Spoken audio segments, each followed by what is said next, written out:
Yo, yo, yo, yo.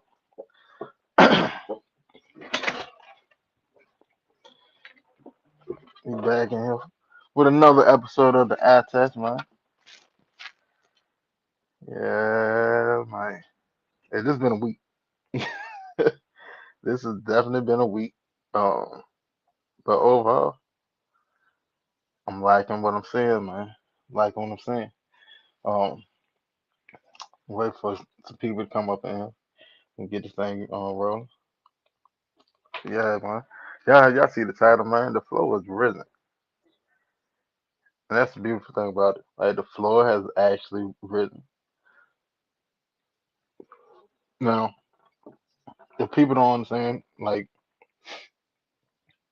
if people don't understand what I'm saying by the floor has risen, this is how championship teams are built. This is what it looked like. See what I'm saying? Because you have a GM that came in here, hot off a playoff run, and he got straight to work. He didn't cool his heels. He said, "All right, let me get tape. I need tape on everybody. Bring me tape. Bring me tape. Bring me tape." And then you're going through the process. You're looking at what you have on the team. You're looking at what you had to work with. Bring me the books. Let me see what the money looking like now. Okay. All right. How can we get this? How can we get this better? How can we get something? How can we build this correctly? And for him to have the restraint that he's having right now, kudos to him. That's what you want from your GM. Because to be honest, especially with this, you gotta look at the variables now. Ian Cunningham, assistant GM in multiple spots, came off, was out there with the Ravens, got a Super Bowl, went to Chicago. They took and built a playoff team. This is your first time of being the man, GM, the big chair. This is your first time, okay? And what you're doing, you literally sitting there, sitting back. I'm a, I'm a, I'm a build the bottom of this roster. I'm gonna build the bottom of the roster where you have so much talent. Even if somebody fall off, we're not gonna fall off. Even if somebody get hurt, we're not gonna fall off like we did last season. Cool, see what's happening, man. That we not there. There's no more of that. We're not gonna do that. We're not gonna be slumming in position anymore. And yeah, I like Ian is in the position. Like hell, still now, right now, Ian could still go free up $50 million roughly if he wanted to go make a splash play or a splash move and go get a big name player. He could. In all actuality, he could easily go get one. Go get a couple of them to be honest. But he's not doing that. And that's why I say his restraint is to be commended because what he's doing, and that's why I label this the floor has risen. We all seen it. As Falcon fans, we all saw it. When one of the starters went down, there was such a precipitous drop from that starter to his backup. It was crazy. Yeah, look at Mike Hughes. When Mike Hughes first went down, and they took and put Natron Brooks out there. He was getting cooked. I mean, cooked, relentlessly cooked. Right when Brooks first got in there, and I can't remember the game, but the first time Natron Brooks got in there, the opposing team. Matter of fact, because we was up that game, we was winning. That's how they got back in the game. When Bruce went in there, they took him went straight at him for 5 consecutive plays and got all the way down the field. scored a touchdown, and I believe we end up losing that game. But that's how they got back into the game, right? Diablo, unsung hero last season. Diablo get injured. You had a JD Bertrand uh experiment. And the wild shit is, like I literally said it. We got a group chat and stuff. And I said it. Right. If I was them, I run straight at JD at, and that's exactly what it did. Ran straight at him. That was the San Francisco game. Matter of fact, San Francisco ran straight at JD at. Boom, boom, boom. Got on down the field. Okay. Then we go to the next game. Next team go right at him. Straight at JD. Doop, doop, doop, doop, doop. So if you remember, uh, before JD went down, we had a pretty damn good run defense. I think we was holding teams under 100 yards. I do believe Christian McCaffrey was the first, or it might have been Jonathan Taylor. One of them was the first running back to get over 100 yards on them. But we was holding teams as a whole under 100 yards rushing. Our average, that was our average was, right? And then Diablo went down. You don't have that sideline to sideline speed anymore. So now you have, like, don't get me wrong, Caden Ellis is not slow. He's function. He's game time speedy. But in all actuality, Caden Ellis is a 4.7. That's his 40 time. He's a 4.71 runner. He's like Jerry Rice. Cause like Jerry Rice ran like a high ass 40 time. I think he was like a 4.65 or something. But when you get on the field, you can't catch him. But I mean, some people just carry their equipment better than other people. But when you pair that type of speed deficiency together, either the down lineman in front of them have to be that much better, or it's going to get exposed. Like there's no gray area for it because you're too slow. And then you got one, like that's why I said, like JD Bertrand is playing out of era. Like if he was playing anywhere from like the early 2010s and down, on down through 70 to 60, he'd be perfect. He'd be perfectly fine. Hell, he'd probably be a Pro Bowl. That's what his game is tailored to. Run the thump. But like he can't do what he's able to do effectively when there's this much speed out there. Like in college, yeah, it looked different. And don't get me wrong, college is fast too. But college is not NFL fast. There's a whole nother ball game up there. So yeah, like now you have all these new cats in here, you know what I'm saying? Um and you literally you raise the floor. I don't know.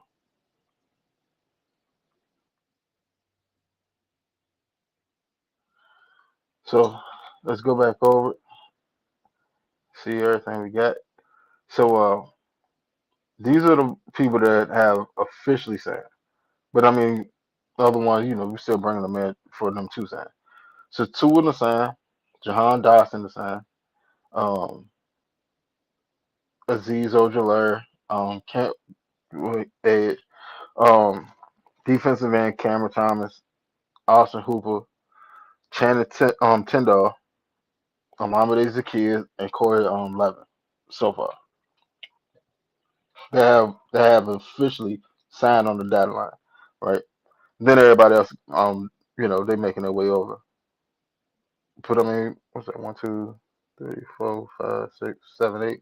That's 8 out of 12. You only missing four more people to actually sign. So, but now look at it, because Ian Cunningham had press conference earlier today, and a lot of things stuck out to me. All right, so you got in there, and all right, let's go over the elephant in the room because I know a lot of people want to know about the Michael Penix and tour. Okay, so I believe there's truth in what he said, and I think there's a little bit of GM talk too, because they asked him flat out, "Hey, what's up with the tour situation? Like, is he gonna be starter, backup? He gonna have a chance to start? What's going on?" And it was like, we talked with Tua, and we talked with Mike, and you know, there's going to be a competition, and there's not a starter right now, but there's not a starter on the team right now. See what I'm saying? So they're sitting there saying like everybody's going to compete for their job. Okay, that's cool. That's cool because now you have pieces that can actually go and compete. Now, I'm not sitting there saying like he brought in world beaters, but you brought in competent people that if in the right system and given the right shot, they can produce at a starter level. Let's think about it. Like in all that, like one of the biggest knocks that I've seen a lot of Falcon fans have said, and hell, I've said it too. Matt Ryan. Matt Ryan never had competition. He never had competition at the quarterback position. It's like when I say competition, I'm not sitting there saying bring somebody in here to take over and run Matt off of being the starter. Well, but if he outperforms you, then there's a serious conversation to be had. See, like when it's like a lot of guys like they have a girl, beautiful woman, right? And they done got comfortable with her. They comfortable with life. They done settled into it. They done stopped taking her out like they used to and stop courting her. You know, all the little gestures, bringing the flowers home and all that stuff, right? And don't get me wrong, she loves you. She still loves you. Da da da da. But the moment that you hear that there's another dude that may have a thing for you old lady, yeah, those dates will crank back up. Hey, boo, look, you send a text in the middle of the day. Hey, look, I got some sitting there waiting on you. Be ready by 7:30. It's Friday evening. Don't be ready by 7:30. Don't ask me a question. Just be ready. You know how to set up a reservation and book the hotel room. You got to sit it for the kids and stuff. You know what I'm saying? You can go eat, then we can go and have us time. But you can put that effort back in it. You recommitting to your situation. Why? Because you felt a little bit of pressure. See, iron sharpen iron. But if you don't have if one iron doesn't have another iron to sharpen it, it becomes lasted days. Don't get me wrong, Matt still to me uh, I think Matt Ryan gonna be a Hall of Famer. I don't think it's gonna happen anytime soon, but I do think he'll eventually get into the Hall of Fame. Ray Bud, what's happening, man? Yeah, I definitely think he'll get in the Hall of Fame. If it ain't just strictly off his football career, because of what he did media, and now he's a president of football operation. Sooner or later, Matt Ryan is it's a lock. Now that he's president of football operation, it's a lock that he's going to the Hall of Fame. So is that? But I mean, like you bring in Tua, so you got Michael Penix, you got Tua, two lessons. So the game plan and all that scheme and all that. That's not gonna change. None of that's gonna change.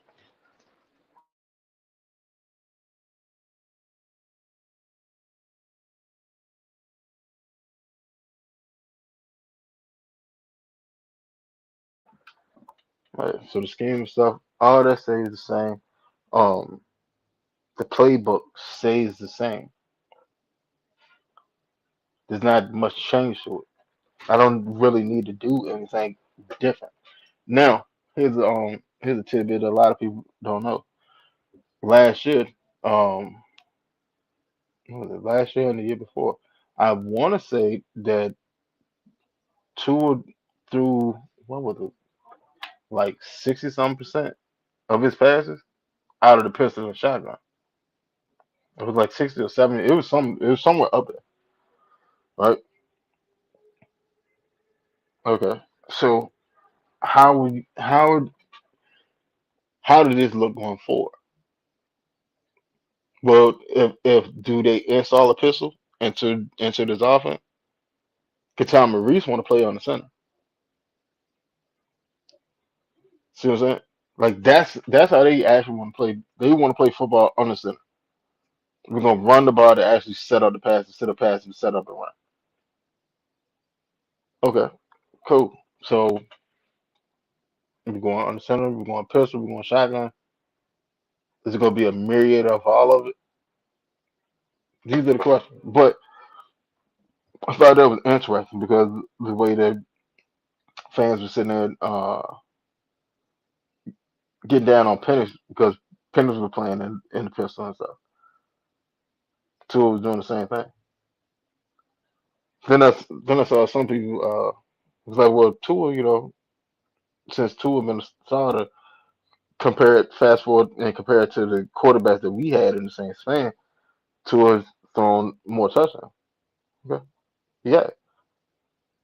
But if you pay attention to Miami offense, he was playing a lot of the time in the pistol and in the shotgun.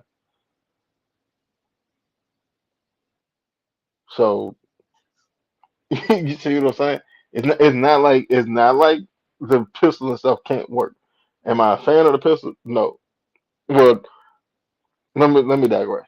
The pistol to me is something that you bring out, every once in a while. A couple plays a game. All right, that's cool. I would prefer a quarterback under center. I understand why they didn't put Penix under center. I understand that, but I prefer my offense to operate from under center because it just looked different. Like as a defender, like it's only but so much you can sit there and fake me on. If I have true eye discipline, there's only but so much faking that you can do to because I'm seeing everything. Everything is in front of me. The quarterback is not turning his back on the defense, which in turn says the ball is. I can well as long as my eyes are trained, I can't lose sight of the ball. That's the biggest thing. As long as I have my eye and have true eye discipline, I can't really lose sight of the ball. But for a running back to sit there and sell me on a fake, he would have to hunch over so much to sell the fake that he wouldn't be able to sell the after fake, like he's actually running the ball. See what I'm saying? Now that's a whole lot to process, in the heat of the moment, in a split second. But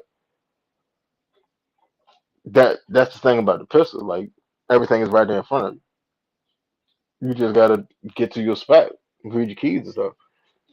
Now in a on a center situation, if I want to run play action, I can sit down, put it in the very basket real quick and tuck the ball in, and then you don't know where the ball is because you can't see it. My back is turned to you. So now you're playing a guessing game. Do the quarterback got the ball, the running back got the ball, and before you know it, the running back then shot through the line of scrimmage and he's into your second level because you don't know where the ball is at. That's the advantage of the playing on the center. Even around like pistol ain't bad because but like for me like pistol is more for like quick reads and timing routes and things of that nature. But so and then and Ian said, well, um, nobody's a starter, so there's gonna be competition everywhere. All right, cool. So let's talk about who's actually a lot to be a starter. Uh, the entire O line is pretty much a lot to be a starter. Um, Now they did bring in that center from Tennessee, Levin. Now Levin played in the blocking scheme that we have now under Bill Callahan over there in Tennessee. I want to say for the past 2 seasons. So he has familiarity with it, but at the same time, like Levin wasn't a starter over there. I think in Levin's entire career, I think he's only started like 7 games. Right? I think he's more of a high quality depth piece where you already know because you already know what to look for this and third, you can help get Newsel up to speed.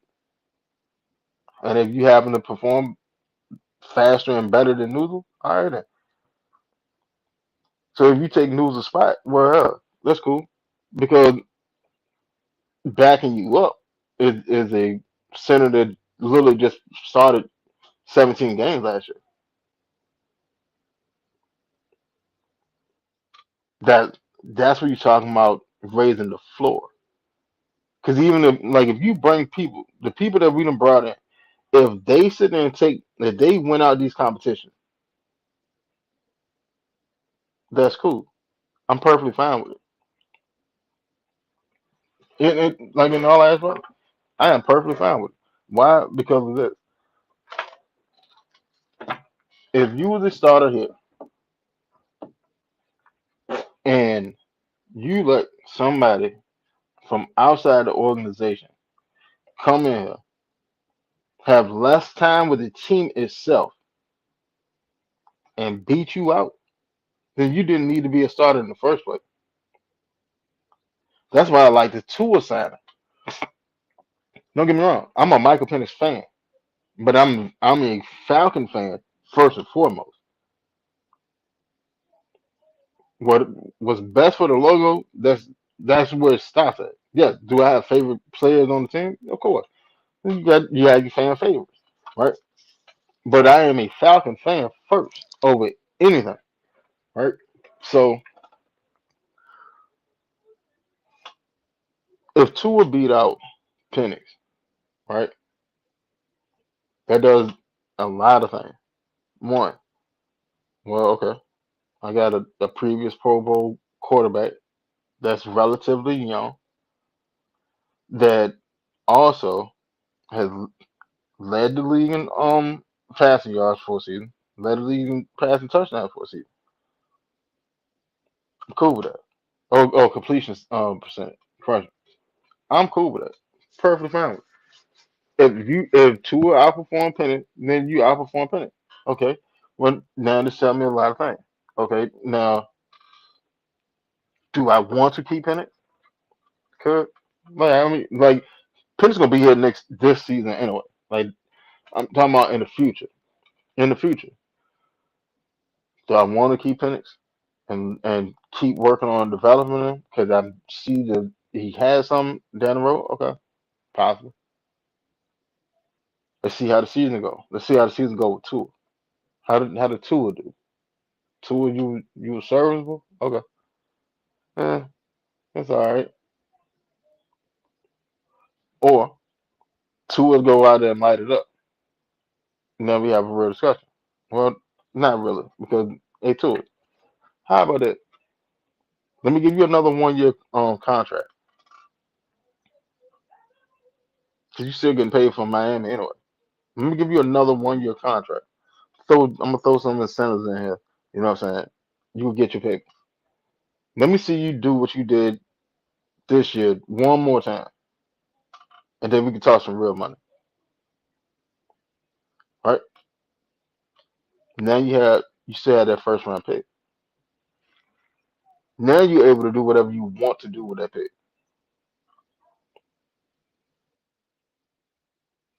Let's say let's say James Pierce situation. That shit goes to hell.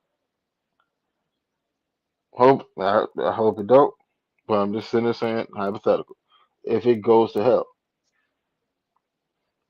well, Tua perform or if Penix perform well, I don't need to spend that on a quarterback.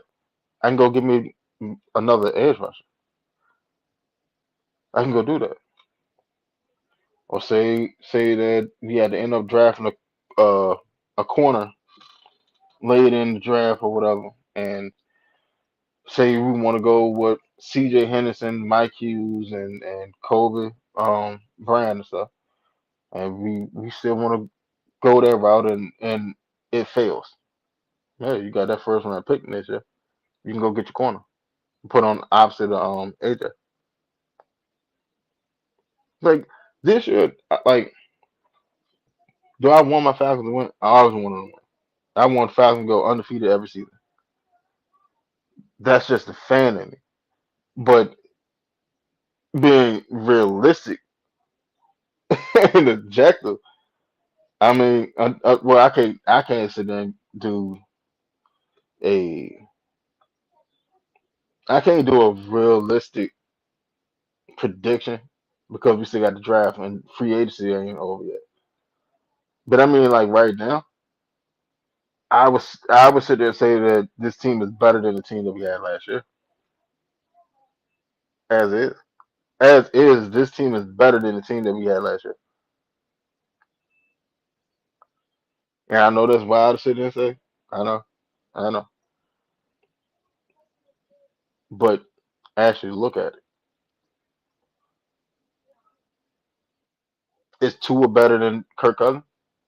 Yes, Tua is better than Kirk Cousins. Like I know a lot of fans be like, "What Kirk Kirk he won these games." Da, da, da. Yeah, but was like Kirk really balling in no game? Or was Kirk sort of just holding down the fort? And we had a lot of contribution from a lot of other people, and that's how we got through. See what I'm saying? So is Tua at this point in his career better than Kirk Cousins at this point in his career? Yes, yes, he is.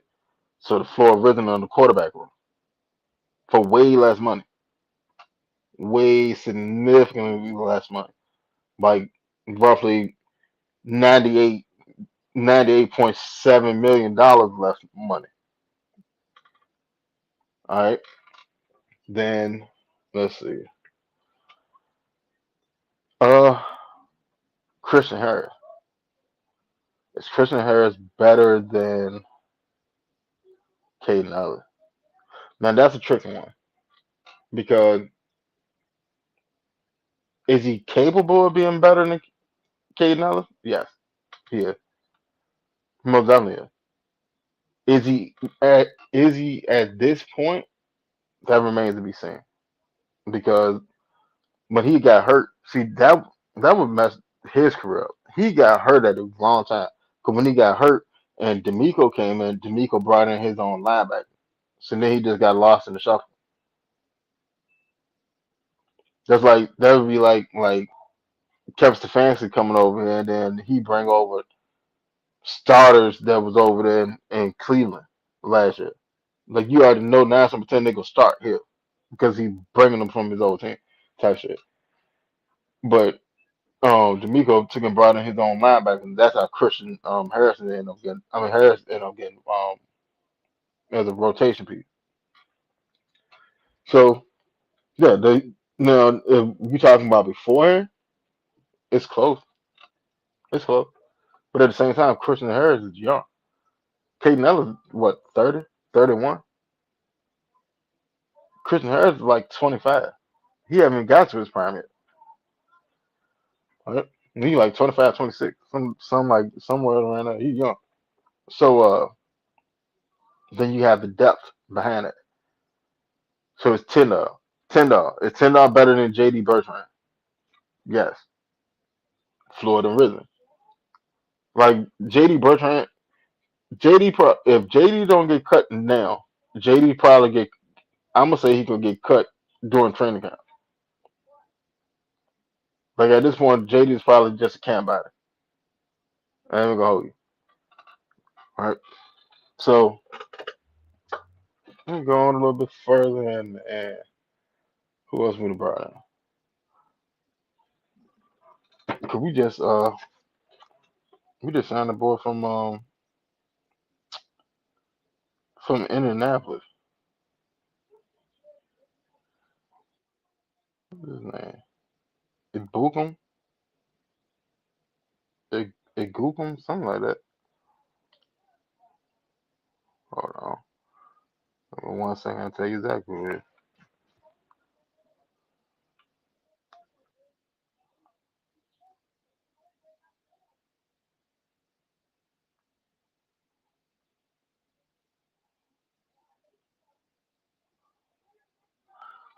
Alright, so Samson Ibukum. Alright. Now Samson, let's see what he did last year. Mind you, know, his career high he just had in 2023.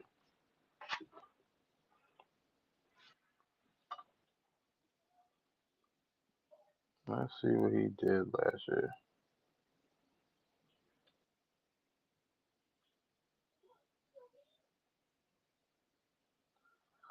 Alright. So last year, uh so he was hurt. Okay. So he got hurt in 2024. But the year before he got hurt, 2023, he had 39 combined tackles, um, 18 assists, 9.5 sacks.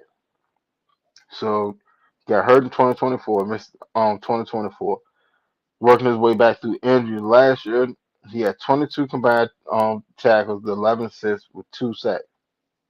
Right, mind you, know he's still well, he's 30.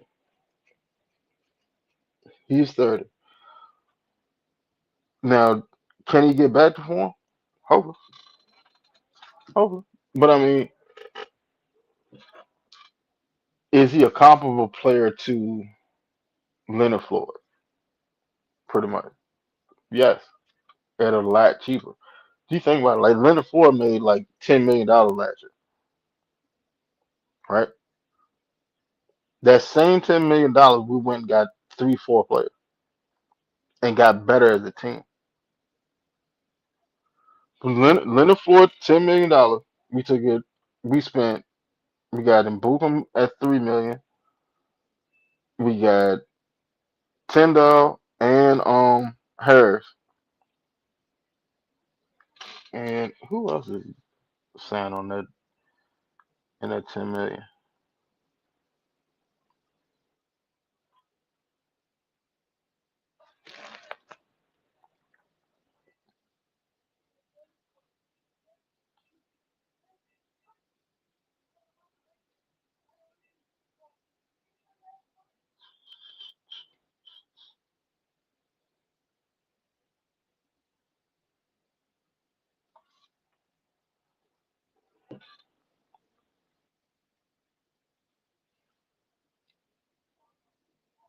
There you go. So I still haven't gotten numbers on the Z's contract yet.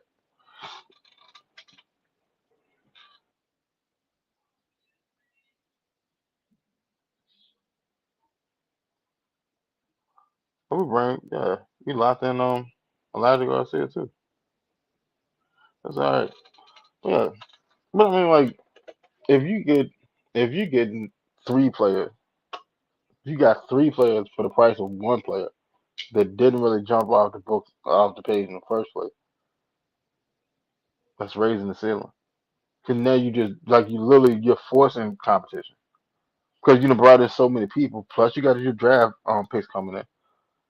And that's not to say that we don't go get somebody else in free agent, right? Like I said earlier, we have the means. to open up another $50 million. Easy.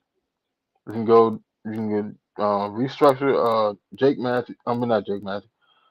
Chris Lindstrom, Caleb McGurk. You can restructure both of them. You can restructure AJ, and you can extend Jesse Bates. That alone right there is sitting there free up about 50 million. So like I said, like if we really wanted to go get somebody, we could. But what what Ian Cunningham is doing, for one, is to be applauded. It's definitely to be applauded because what he did is, and he said it and told you in his first press conference, this will be the last year that the Atlanta Falcons will have only 5 draft picks. He said it numerous times. This will be the last year. All right. Well, I haven't seen the returns on AK yet, but AK could be another compensatory pick. All right. So just off of compensatory picks alone, you already have over almost yeah about a third of the picks that with about 2/3 of the picks that you got in this draft. We got 5 picks this year. We already got 3 off of compensatory picks for next year,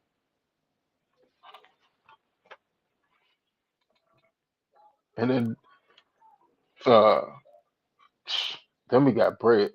Next off season we gonna have bread. So think about it, right? You bring in all these people, you know, coming back from injuries or trying to get their footing back or trying to make a name to set a third, right? They're on 1 year contract for the most part. Most of them don't on 1 year contract. Okay, then they go play. Hey, well, this is a prove deal. Prove that you're worthy of being in the league or at least being here on the Falcons. Let's just say hypothetically, two, maybe 3 of them either have a career year or get close to their career year. This team to turn all the way around. We're not sitting there looking at 8 and 9 anymore. We're looking at 10, 11 wins just because of the level. Like, all right, a lot of fans were mad with Raheem because they felt that we had the team to sit there and do more than what we done. Right? I'm I have no problem with it. Like, do I think that we could have made it to the playoff? Yeah, most definitely. Hell, like that's a given. We definitely could have been in the playoff last year and the year before. So I'm not negating that. But see, the thing is, each time that we done missed on playoff, it's always been like a play or two away, right? So if you hypothetically, what's going on, Javinci? What's happening with you? If you've hypothetically either a secured just strictly depth, and it's better depth than what you had previous season, right? All right, that automatically raised the floor because I can't go below. All right, you're only as good as your weakest link, and if your weakest link is a JD Bertrand, you can only be but so good. You know why? Because if shit hit the brick and JD Bertrand get on the field like you saw last year, shit didn't really hit the brick. All right. Now, any one of these players that we'd have brought in, all of them are better than JD Bertrand. Every last one of them. And yeah, they play different positions, but it doesn't even matter. When you look at it, every last one of them are better at their position than what the hell JD Bertrand is at his.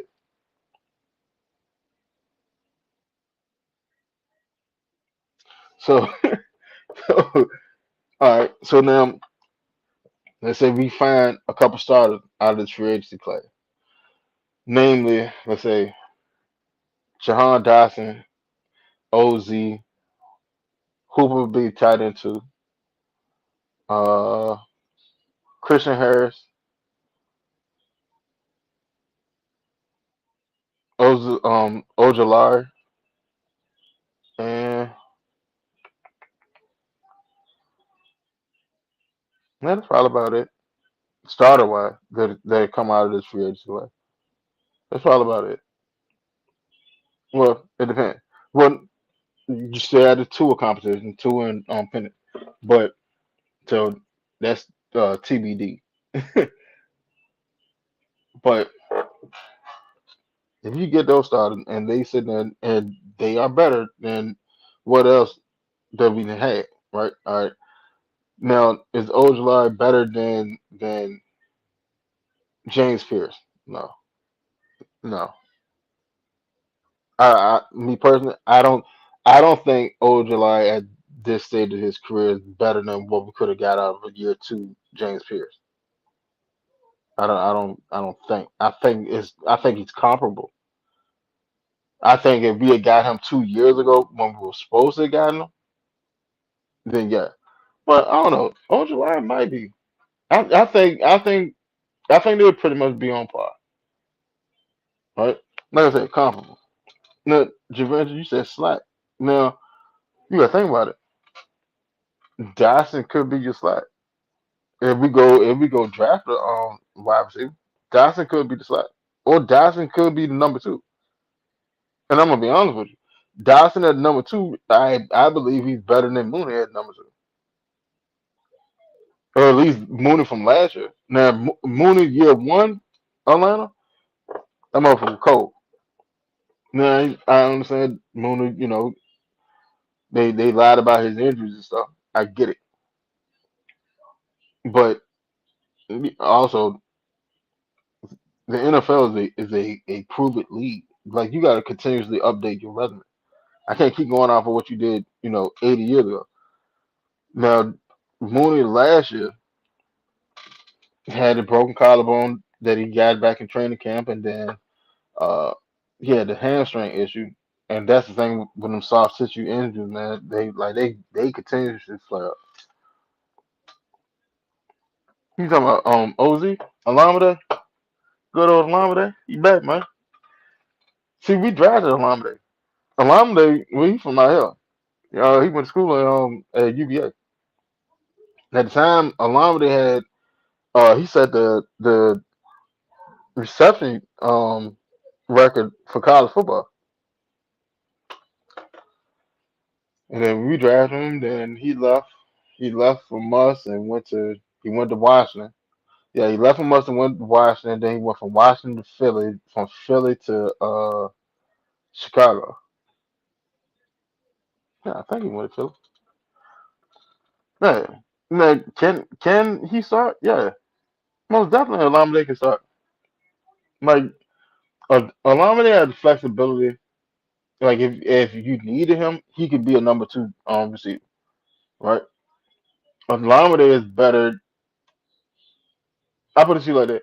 You would rather have Alameda as your slot than him being your number two, especially like with a player like Dyson, right? All right. Yeah, like Alameda be like your third, fourth receiver, and you're perfectly fine with it. You're perfectly fine with it. And he can play two, like you seen him play the number two, because he was number two here. When we had Ridley, it was Lamade and Ridley and Pitt. They were like Pitt's first year. Yeah, that's why he was killing us because he wanted to stay here. That's why he was skinning our ass up every time we played him. Yeah, like he wanted to stay. We just couldn't offer him no bread because we were so backed up.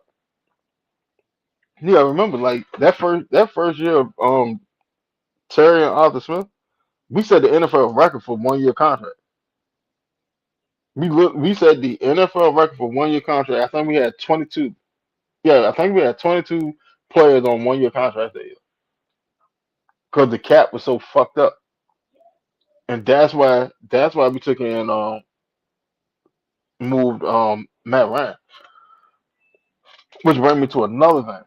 Well, either way you put it, like the cap was gonna fix itself anyway. We just had to get off of Matt Ryan for the cap to fix itself. But but that brings me to another thing, and I respect the hell out of this. In his press conference, he sat there and said, "Well, we had a conversation with Michael and Tua. We talked with both of them, told them what we envision, how we're gonna go about this, that, and third, because we feel communication is key, right? And go look at it. Let's go back through history, right? We can go. Well, matter of fact, let's go to Matt Ryan situation and Julio, right? Julio was getting mad because he said there wasn't no communication. So if you remember when Shannon Sharp called his ass when Shannon Sharp was on Undisputed.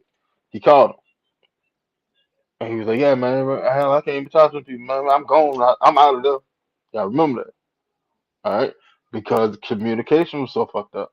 And then Julio said there and said it again when he had the podcast with him, Roddy Wright, and Harry Douglas. He said it again. They won't talk to me. You know what I'm saying? So I felt isolated. This and the third. I'm sitting there trying to do this. They won't. You know what I'm saying? They ain't sitting there trying to hit me. Woo, woo, blah blah blah blah. Communication fucked up. All right. Matt Ryan. Fast forward. Get to Matt Ryan. All right. They get a wild hair up their ass. They want to go after Deshaun Watson. Okay. They didn't communicate that to Matt Ryan at all. Matt Ryan was finding out in real time like we were. That's why Matt asked for a trade because communication was fucked up. Y'all could have told me that y'all was going after him. Y'all didn't say nothing. So if y'all had went on and pulled the trigger and got him, we did pull the trigger because I want to say, to be honest, I want to say we offered Deshaun Watson the same contract that we offered Kirk Cousins. I want to say we offered him 180 million. I think it was more guaranteed money to it than Kirk Cousins, but I do think we offered him 180 million. I think it's like 100 like 30 something, 140 something guaranteed. Anyway, that's neither here nor there. The bad thing was communication was fucked up.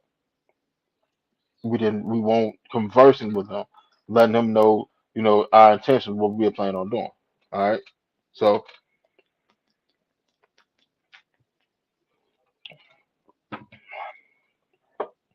so fast forward to 2024. What was the first day of free agency? We signed Kirk Cousins, and then what did we do? We drafted Michael Penix. Now, when we drafted Michael Penix, we Terry and them called Terry and them called Kirk Cousins while the representative was carrying a card up there to the podium to turn in the pick of Michael Penix. There was no communication. Kirk Cousins literally said it afterwards. Yeah, like they didn't talk to me about it. I found out when y'all were finding out. I found out right before y'all found out. Him and his agent was mad over. So for this regime to come in and be like, "Hey, we're gonna do this shit the right way. We're gonna be upfront with our players. We're not gonna sit there and try to pull a wool on whatever, whatever. We're sitting there playing like snakes in the grass. We're not doing that. Hey, this is what it is. I see you in this role. Hey, if I can upgrade at this role, this is what I'm gonna do. But I'm gonna let you know what we're fitting to do before we do it." You got no choice but to respect that. And as a player, you have no choice but to respect that. Ain't like you just sitting there and you don't know that this new player coming in to walk through the locker room. Like no, hey look, hey Michael, look, we got an opportunity to go get Tua, and we're gonna pull the trigger on that. Okay, now this is not a shot at you, but we want to fix this quarterback room. You already know we want to get some more quarterback depth in here, but y'all gonna have a competition. Why? Because I have no favoritism to any of y'all. I don't know none of y'all on the team. Ain't none of y'all to play with outside of Tommy. Ain't none of y'all to play for me before. Hold on, there was Hooper over there. Hold on, no, I think Hooper might have played for him too, but that's neither here nor there. Like Hooper's not coming over here to start. But he'll be a starter, but he'll be a starter in like the role of Johnny Smith. Right. So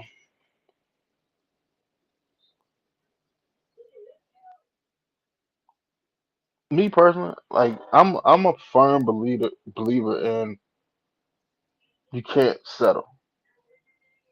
Because the moment that you settle is the moment you get complacent.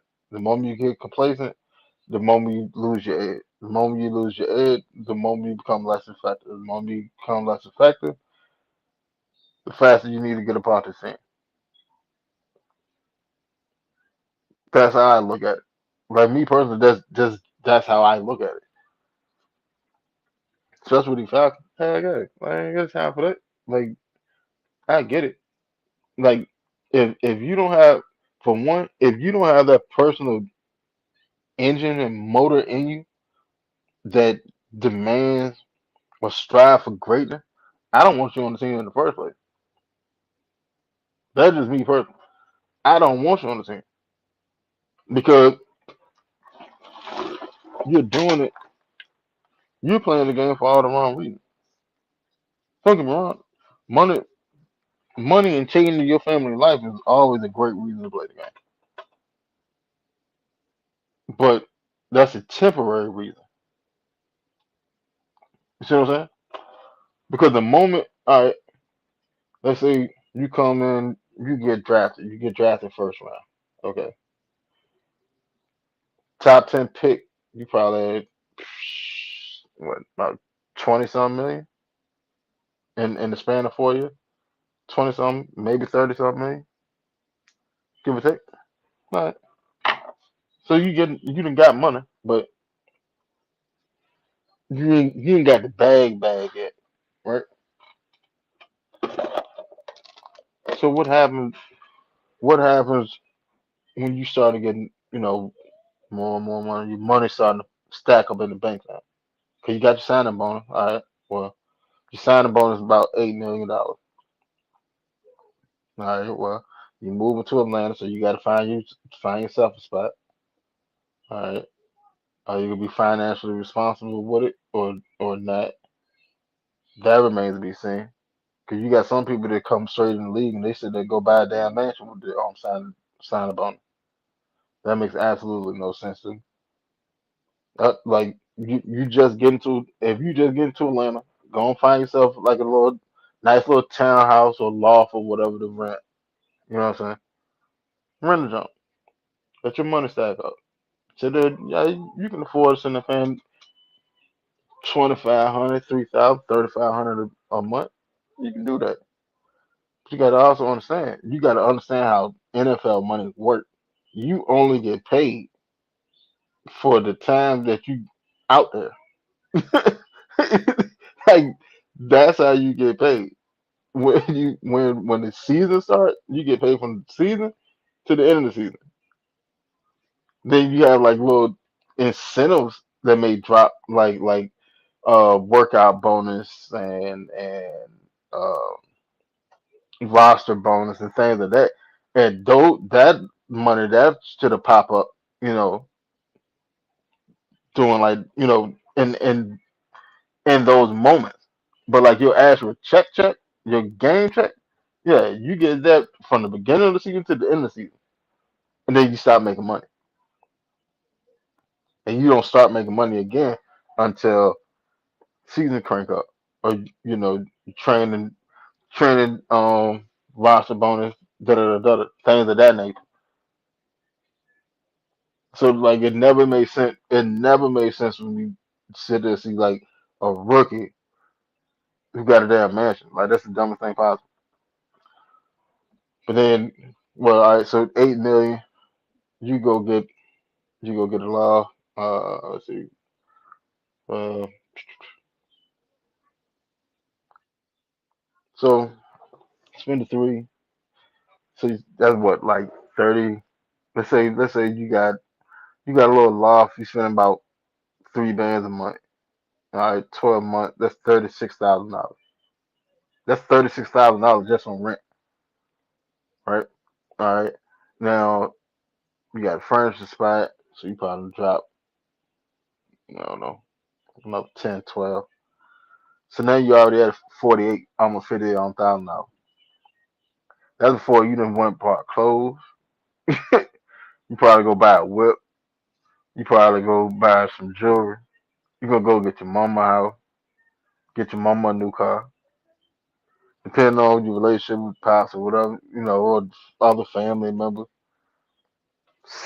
sister at school and stuff. You probably take care of her on tuition.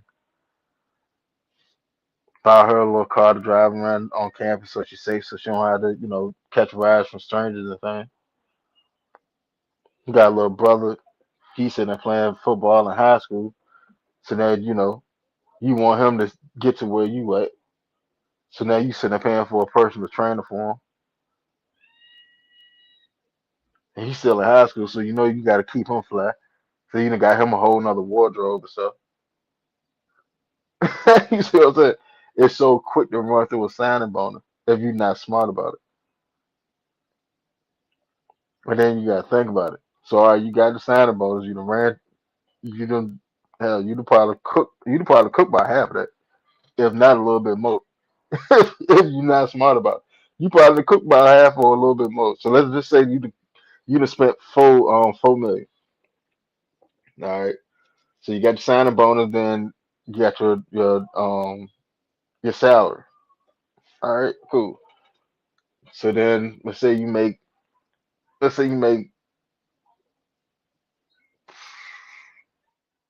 another 8 million. All right. Well, this one taxed a little bit different than that signing bonus because every state that you go into, that you go play football in, when you gotta file your taxes and shit, you gotta pay taxes in each one of those states at their rate. It's a jock tax.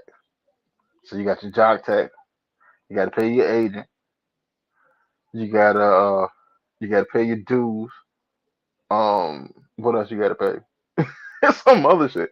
So like when you see somebody sitting there making like they said where he average out here make like 20 million a year. Yeah, and all actuality what he probably bring home is probably like 10 at the end of the season. Instead of that 20 million, that other shit is going to taxes and dues and fees and shit. So he probably like if they sit there and say like, well, he got a contract for like $60 million. All right. Well, in all actuality, he didn't make $60 million. He made 30. He probably made about 30, maybe 32, 34 by the end of the contract. That's why you see players every time they go if when it's their time to get paid, you see every player in every position they push the needle. That's why they don't sit there and take a home discount on that first contract. They're not gonna do that because I got to push it up. Every time I push it up, it's not just helping me; it's helping everybody else that coming behind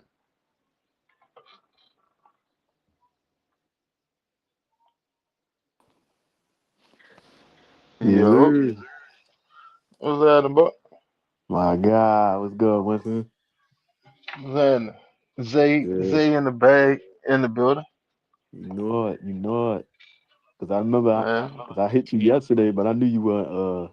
I knew you weren't gonna go live yesterday. I forget, and then I was watching Blackberry show, and then once I like hit the back button and I seen you went live, I was like, oh shit, let me join up real quick. yeah, I hit you on Messenger and tell you Oh about it shit, going. my dumb ass deleted the Facebook. I barely be on the Facebook. I just cause I hit you because I think once I seen the news, the James Pierce stuff about the case and everything, I was like, oh snap. I was like, he gonna run it back tonight. I was like, cause I was like, I know you was gonna talk about that, but Yeah, I hadn't got into it yet. hell yeah, but what you was just talking about though? Oh shit. Um, finance, finance with NFL players and shit. Oh, okay, yeah, I did hear like you was basically saying like like that contract, the money don't it's not what people think they making is not what they exactly making for real. Like, cause Hell that no. money. Like you NFL contract, you probably get half of what their contract is. Mhm. And depending on the state, you get what I'm saying? Like, That's why you see mhm. players that want to go to like play for Dallas or play for Houston or what is it, Florida? Is it Florida? I don't know. They got it. I know Texas. Texas doesn't have state tax, so I Mhm. don't have to pay taxes in their state. So if Hell you yeah. play, yeah, if you play for Dallas and you play Houston, one game that season, all right, well that's one game I don't have to pay taxes on. Oh yeah, hell yeah. Especially if I'm like a defensive player and I'm a rotational piece or something like that, and I'm trying to go on a prove it deal, and I can play in D'Amico Ryan's system and go there for like a year, get some tax free money, actually thrive in that defense for real, and then probably get another contract somewhere else. But I was still able to stack my money as I was still producing on the field at the same time. You get what I'm saying? Like,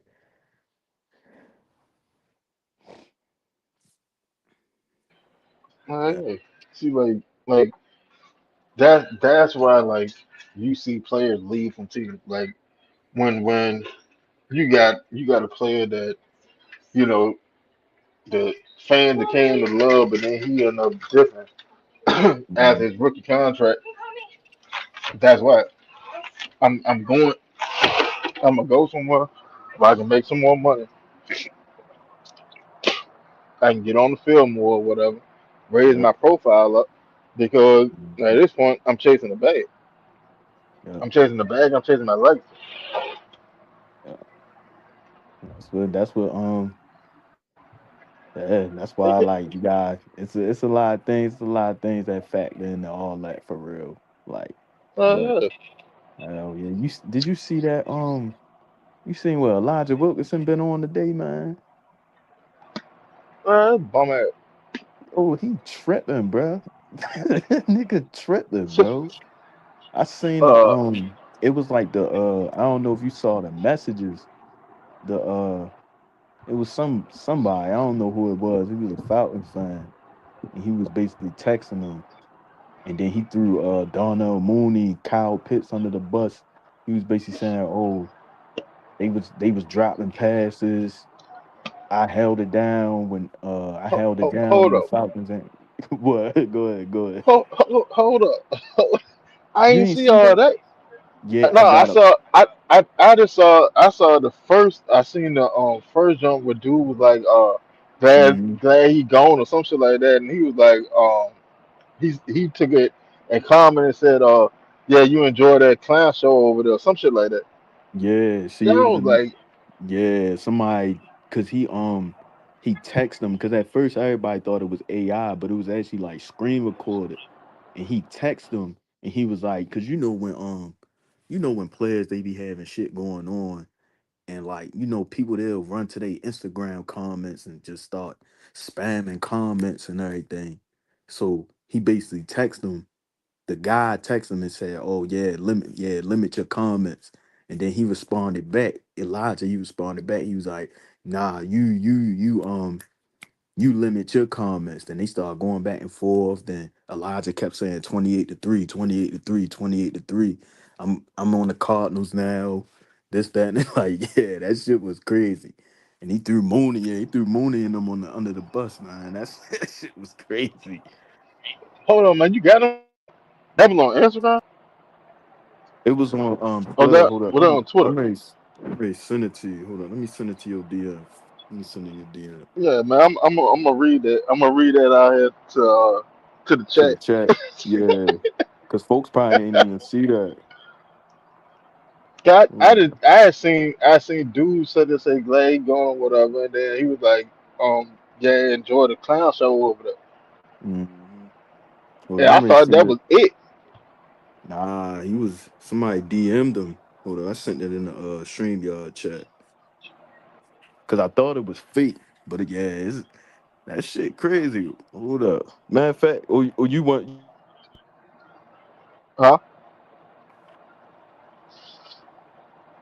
you hear me? Huh? Zay.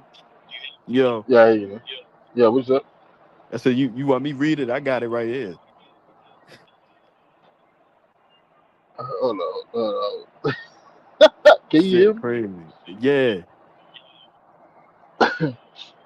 My shit probably All right. delayed. Hold up. Let me matter of fact, nah, I He ain't even said, Loud said, yeah, let me go check.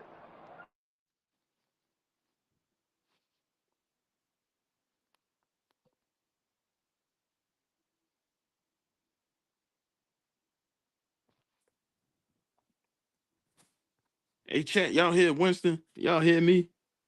I don't know if my shit went out. Yo, hold up. Let me see. Winston probably went out, chat. I ain't gonna lie. I think his audio went out.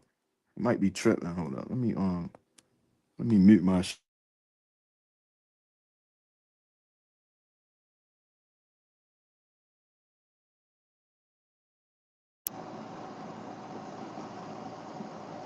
Hold on, hold on.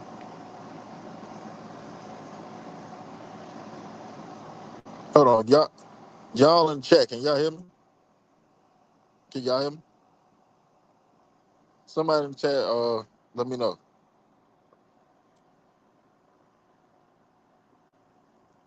yeah. Well, I hear you now, but yeah, I know you making sure the Can, chat hear you. yeah, can hear me, Zay? Yeah, I hear you now. All right, chat can hear me. All right, let's get back to this. Cause this is Yeah, interesting. This shit is yeah. funny. I'm gonna let you rock out with that. Yeah, I'm gonna let you rock out. All right, so dude told Elijah, yeah, limit those comments. Elijah said, limit your comment. 28-3 pussy. So dude said, knew our season was over when your bitch ass stepped foot on the field. Got my QB killed. Shit sad. So Elijah said, haha, yeah, all right. And all the passes Mooney dropping pitch fucked off my line. Having fun rooting to lose the NFC South 28-3. Crazy.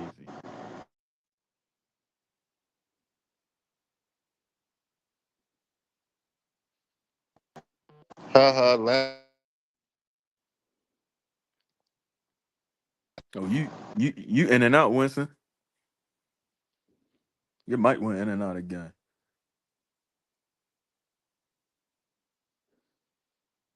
Hey, chat, y'all hear me?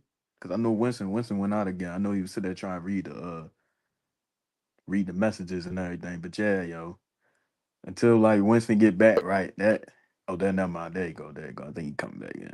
I was ready to say something. But Pussy, I'm gonna worst loss in NFL history. Said you couldn't even block for Bijan. Skull faces. How hard is it block for Bijan? Mama would be Mama would be disappointed in you, but shit crazy. He did as responding. Like That shit ridiculous. Mind you, chat. This our blindsided protector, bro. This nigga protecting our blind side. That shit got me thinking like, did he get that nigga hurt on purpose? Like, that shit wicked, bro.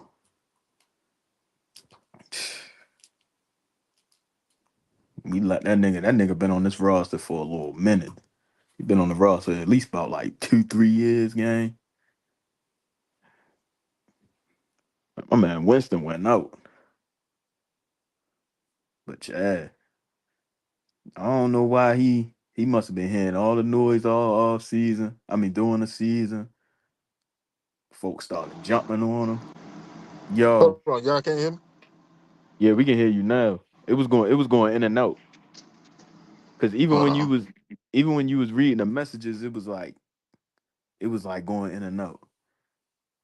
Cause I was trying like while it was going out, I was just going talk for real until you was gonna get back right for real. But hell yeah, Go ahead. Chad. Go ahead. I bet. But Chad bad, like I guess he heard all the noise. And then the crazy part about it, after that Rams game, B John had on the when they do the interview with what's that guy name? Scott Van, whatever that on Monday Night Football. He had him on the doing the interview, had him sitting right there. Like that shit crazy. Then he sat there and said, like, oh, he was holding it down. Like, nah, man. Like, it just got me thinking, did he get this nigga hurt, bro? Cause now when you see that how he acting and how he just threw niggas under the bus and he ain't even care. And all I'm saying is he better make that Cardinals roster. And it's very possible. Well, I put it to you like that. Because all right, Elijah Wilkinson is a guard. By nature, he's a guard. All right. Yeah, When Elijah first came to the league and he first got to Atlanta, he was a guard. right. Yeah, he was playing That out of was position. yeah. Last year he was playing out of position. Hmm. Um, so he was a guard. Then he left. He left and went to Arizona. He was there for what 2 seasons? I want to say he was there for 2 seasons. Then he came back. All right. When he came back, which was last season, last off season, he came back and to keep it all the way funky, Elijah Wilkinson was supposed to be a practice squad guard. Yeah, Michael Jarrell got hurt. We traded for Jarrell, and then yeah, that's a whole different thing. But Mhm. because Elijah was already playing the role, they just wanted to see it out. So then you have a guard playing tackle, and not just any tackle. He's playing blindside protection. Mm. The steps, everything is different from inside outside. It's entirely different. That's how Pennis end up getting hurt. If Mhm. you look, if you look, both times Pennis got hurt, it came from Elijah. Both of Uh, those blitzes came right in. Well, the first one went outside of Elijah. Dude just ran around his ass and hit Pennis. That mhm. when Pennis got the bone bruise. All The right, 49ers game. yeah, all right. Then then you have when we played Carolina the second time, Trey Moore, this safety. This is the crazy part. He's a safety. Trey Moore Right. is a safety. Trey took in blitz right inside of uh Elijah, and he took and smack Pennant, and that's how Pennant tore his ACL. Mm. Any blocking scheme always tell you protect the inside before you protect the outside. If you don't have somebody outside of you that can influence you, you always block down. You don't just stand around and look. You block down. You It's got a on. safety just sitting screaming straight in front of you, and you don't even chip him. Come on, bro. Mm. That nigga. Man, that's why I was feeling for. I felt bad for Lindstrom, even though Lindstrom still had his Pro Bowl year. But having that nigga on the outside of him, bro, I know it's only so much Lindstrom can do on his end because Lindstrom he playing his natural position. He gotta hold it down. He gotta guard the Derrick Browns and all them big motherfuckers that he usually them big run stoppers. Usually he tend to really kind of don't really have his best games against.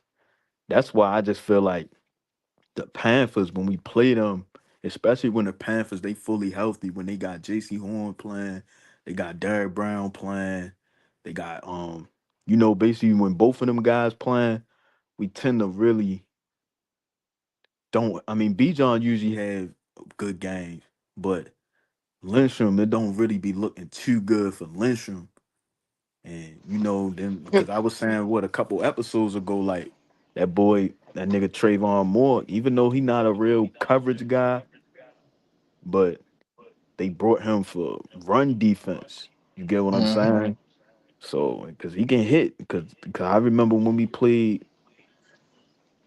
played Oakland, what not Oakland, Las Vegas, that when Kirk Cousins last game we played them in.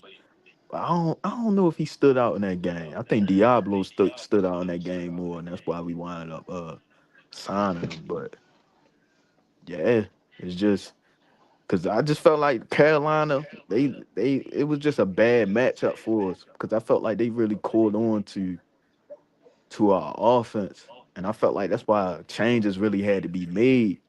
Because Mhm. even that last game of the season, we was playing the Saints. B. John, they had B. John in the box. And it was just like you had to really change that because it was just looking like it was just B John, especially when your divisional opponents catching on to you. You gotta you kind of gotta switch it up, make your offense look more unpredictable for real. But see, like that's more to like why. Well, for one, I put it to you like that. Our offensive line, yes, our offensive line is a good offensive line, right? Mm, It's a top 10 offensive line. Have been mm, since shit. Arthur Smith and him. So I can't sit there and say that Arthur Smith got the offensive line right. right. Our thing is we are more finesse. We are more of a finesse offensive line than we gonna get to it and just push your ass out of the way. Mhm, But that's why we do a lot of uh influence blocking and shit. mhm, Why I sit basically influence block is basically it's like I'm gonna sit there and get you. I'm gonna get your D line moving in a direction. Had them sitting there thinking that we're going this way. Then I set up my counter plan, and then I set up. Once I just set up real quick, and there's like sort of like the wide zone that we be doing. mhm, But once I set up, I can turn you because I already got you going off script from what you want to do. mhm, And then, but before you can get up off of it, my running back is already you know, in the second level. And with B John getting the second level untouched, that's an issue for you. I don't give a mhm. damn who your defense is. If B Because John if he can get into your second level or that third level untouched, mhm, it's quite likely you might not bring his ass down. yeah, but do you feel like last year? Like when you watch, like compared to like all the B John years, right? Like since B John came in the league in 23, do you feel like cause me by what I was saying, even though like we was down McGurry and we lost Drew Dowman, Hmm. like watching them games, I seen a lot of plays where like B John was getting smacked, not smacked in the backfield.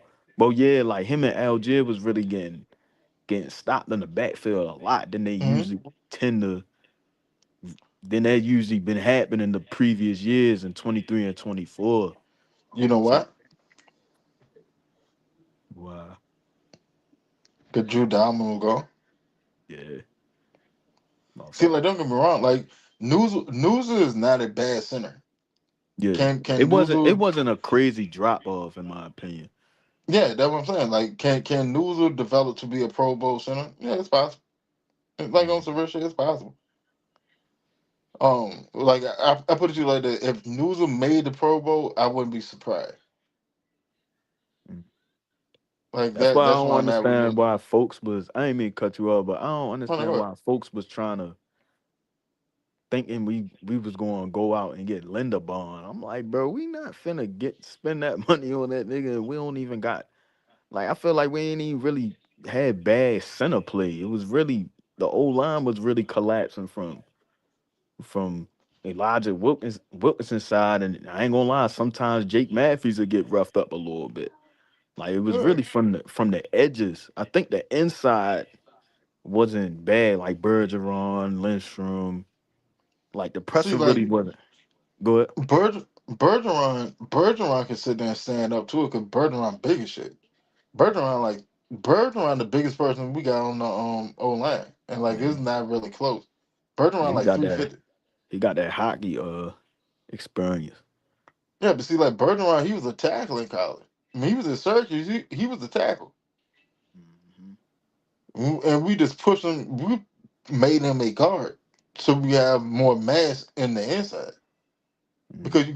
you got a small you got a basically, to be honest, you got a small center and you got a small right guard. Mhm. Like Chris Lindstrom, he's a beast. Yeah, he is. He just he's smaller. So what you think? Like, That, cause me honestly in free agency, I really thought we was going to make like some offensive line depth moves.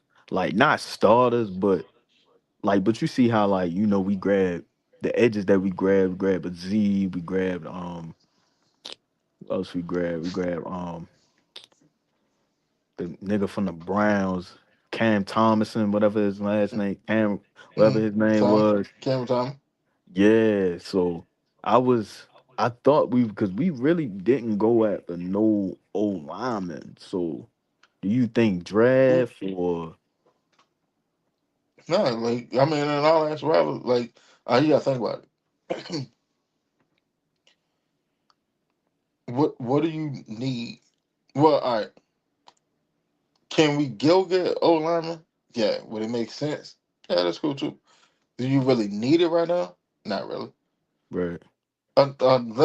Unless you bringing somebody in here that you bringing for them to step into a role in the future, you don't really need an old lineman right now. Because Right. think about it. You drafted Jack Nelson last year. All right. Well, Javon Gwen, he took him with to Baltimore. Hmm. He went to Baltimore. Elijah Wilkinson went to Arizona. All right. Well, your swing tackle, Storm Norton, he's back. He's back. Keep forgetting McGarry, about Storm. yeah, McGarry's back. So now you got Levens. You brought in Levens. Hmm. So now you have an interior lineman that could be a swing center guard. Uh who's the uh who's the other boy that came in? What the You offensive still got line? no. Well, we didn't bring in one, but I think Mike Henderson. Hennessy? Hmm. We still got Hennessy? I thought No, you. no, Mike Hinton. Mike Hinton. Oh. Oh, okay, okay. I think he's still on the roster. I think I seen him still on the roster for real.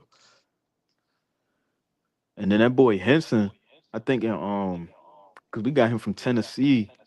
I watched a little bit of him. He had like one play where like you said, he was on the swing and like he don't really give up on the play. Like he give all effort throughout the whole play because he was running. He came from the center, ran all the way to where the running back was running, and then went and knocked down like a safety or something and put the safety on his ass. I was like, okay. I was like, he decent. But I think he didn't get like a lot of starts though. I think he only had like 7 starts, but at the end of the year in Tennessee, he winded up getting like some more starting time for real. But I must like it looked like it might be a competition between him and not Storm. What's the What's the damn? I forgot the goddamn center name already. Nizu. Yeah. Cal New. Hold on. The fuck? Why is this not?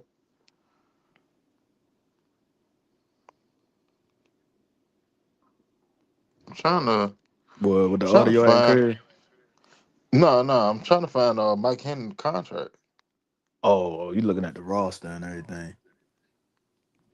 I'm trying to see if he's still with us. Yeah, because but don't get me wrong, I like the even though Oh like yeah, the move the yeah. edge, like He's still on the contract. what he got like one more year left. Yeah, he signed a 2-year deal with us last offseason. So Mm, yeah, he's still on the contract. So like in all actuality, you don't really like at this point. Like if you going to go get O line talent, you going to go get that in the draft because now you right. setting up your team for the future. So it's possible that we go draft Jake Matthews replacement. But now that they done took and restructure his contract, because I think he got a void year. I think his contract now is matter of fact, yeah, I think his last year of his contract is voided. Well, voidable. Mm, But I think it runs out in 29, 28 or something. I think it's run out 28. Okay. Um I seen that too. I was like, yeah. Cause at first I thought they wasn't going to touch his contract, but it looked like he might actually just rock out and just until he retire. Cause a lot of folks feel like he might have like one more good year in him, and then he might fall off. Like I don't know, people just expecting him to fall off a cliff, but he still he don't miss no games. He's still productive. He not the Jake Matthews from 2016 and the late 2010s, but he's still solid though. and see like when an offensive lineman, they age differently. Like completely differently. Mhm. So so with um with Jake Matthews' new contract, uh updated cap hits. This year his cap hit will be 16.7. Next year it'll be 26.5. The following year is 28.5. And 2029 it'll be a 3.5 million. So they may sit there and hold off on getting a old lineman or a tackle to take Matthew spot for like a year or two. And Yeah. then bring somebody in so he can sit there and learn the scheme and all that, and then you void out the last year of the contract, that Mhm. 2029 year, because the cap it ain't nothing but with 3.5. So you Right. void that one out, and Jay probably ride off into the sunset. He like Mhm. in all actuality, he probably fucking run the retire. Yeah, because that's what I was saying. Because once they restructured it, I'm like, yeah, I feel like they feel like he gonna be here for like another 2, 3 years. Like they probably not gonna wind up cutting him. Because I thought they was gonna really, I mean, they could still possibly do it if they They could. wanna, like, like, not Matthews, Caleb McGarry or AJ Terrell. Because usually, like, you looking at players that you know that's still gonna be here within the next what 2, 3 years, like 27, 28. You get what I'm saying? Like they could still do those contracts. Now, Jesse Bates, I mean, if you extend them, but I wouldn't unless you extended him, I don't think you would probably restructure his contract for real. But it I all mean, depends like though. you could, but I mean, like it doesn't really. Let's see. Jesse is going to the last year of his contract now. This Hmm. year is his last year of his contract with the Falcons. So if you restructure it and just turn it into a signing bonus, then like all right, but then like you still have a whole other issue next year. Like for me personally, I would say they'll just go ahead and just resign him to a lower, more manageable 3-year contract. Right. That's what I would do. I would sign him. I would. Hey, Jesse, look, man, we got to free up some money, baby. You feel me? We Mm-hmm. like you. We want to keep you here. Let's get it done. 3 years. 3 years. 3 years are like 10. Damn, you think he'll 3 years. take 10? Not 10 a year. Oh, like 10 a year. 3 years, 30 million. 30. Yeah, Okay, like yeah. 30. 30 or like 28, some shit like that. Mm. And then you take and you put it, you know what I'm saying? You get a signing bonus and then make it signing bonus. Cause like you can, all right. There are two different ways you can do signing bonus. You can sit there and pay the whole signing bonus at signing, or you can split it Mhm. up over years, Right. right? So let's say the signing bonus is like 12 million, or let's say it's like 8 million. Let's Mm-hmm. say nine. Let's say nine. Easier math. You can sit there and make it where he get 3 million on the signing bonus each year, right? All right. So when you do that, his salary itself comes down. That's where the space is created. His salary per year, it comes down because part of his shit is the signing bonus. Mm-hmm. So if he making, let's say, this contract for 30 million, all right, well, 30 million, but your signing bonus is 9 million. So what's left? 21. So now your salary is broken down basically like 7 million a year. See what You I'm can saying? still, yeah, you can still make it. Yeah, you can make a way with that shit for real. Cause at first, Hey. me, I was really thinking like, I was looking at the age. I was like, should they? But then it's like you still want to keep him next to Watts for real. And Yeah, then, but you haven't even seen like the full capability of that tandem. Like, right, yeah, cause Watts was just learning the game. And like you gotta Mhm. understand, like Jesse spent majority of the season literally sitting trying to coach up the young folks in front of him. And once he saw that Yeah, they got a hang of what they were supposed to be doing, that's when you saw Jesse become Jesse once again. Like you yeah. can't you can't just sit there and go that far into the season and then flip a switch and then you just all over the place. Like no, that shit don't happen like that. I'm sorry, it don't happen like that. Cause what he Like started, I think he started really taking over. I think that Colts game. I think that Colts game once he got his first interception, that's when he started. The only thing that I missed from him last year that he didn't really do too much that he did in the first 2 years was them fumbles when he was forcing fumbles. Like shit, when he he still was go forth from him. I think he had like two of them last year. nah, I don't think he forced none last year. I think Uh, cause that was in 24. Cause I think 24 he punched out what I think he punched out Rashad White, Bucky Irvin, and then 23, what he had, Miles Sanders. He knocked that shit out of Miles Sanders' hand. He might have though. He might have. He might have knocked one out this year though. yeah, he had one. Okay. Cause I was like, damn, cause that shit was really bailing us out when we had Jimmy Lee. I was like, yo, cause both of them Buccaneers games, I'm like, bro, that nigga, well, not that second game, but that Buccaneers game and that Thursday night game, them nigga Baker and them, they was moving up and down the field on us. But then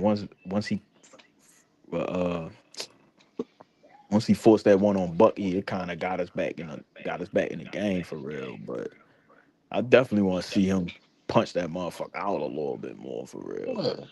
So that goes down as a a havoc stat. Hmm. Like, and your better defenses, they're high up on havoc stat. That's Havoc sack is, what is it?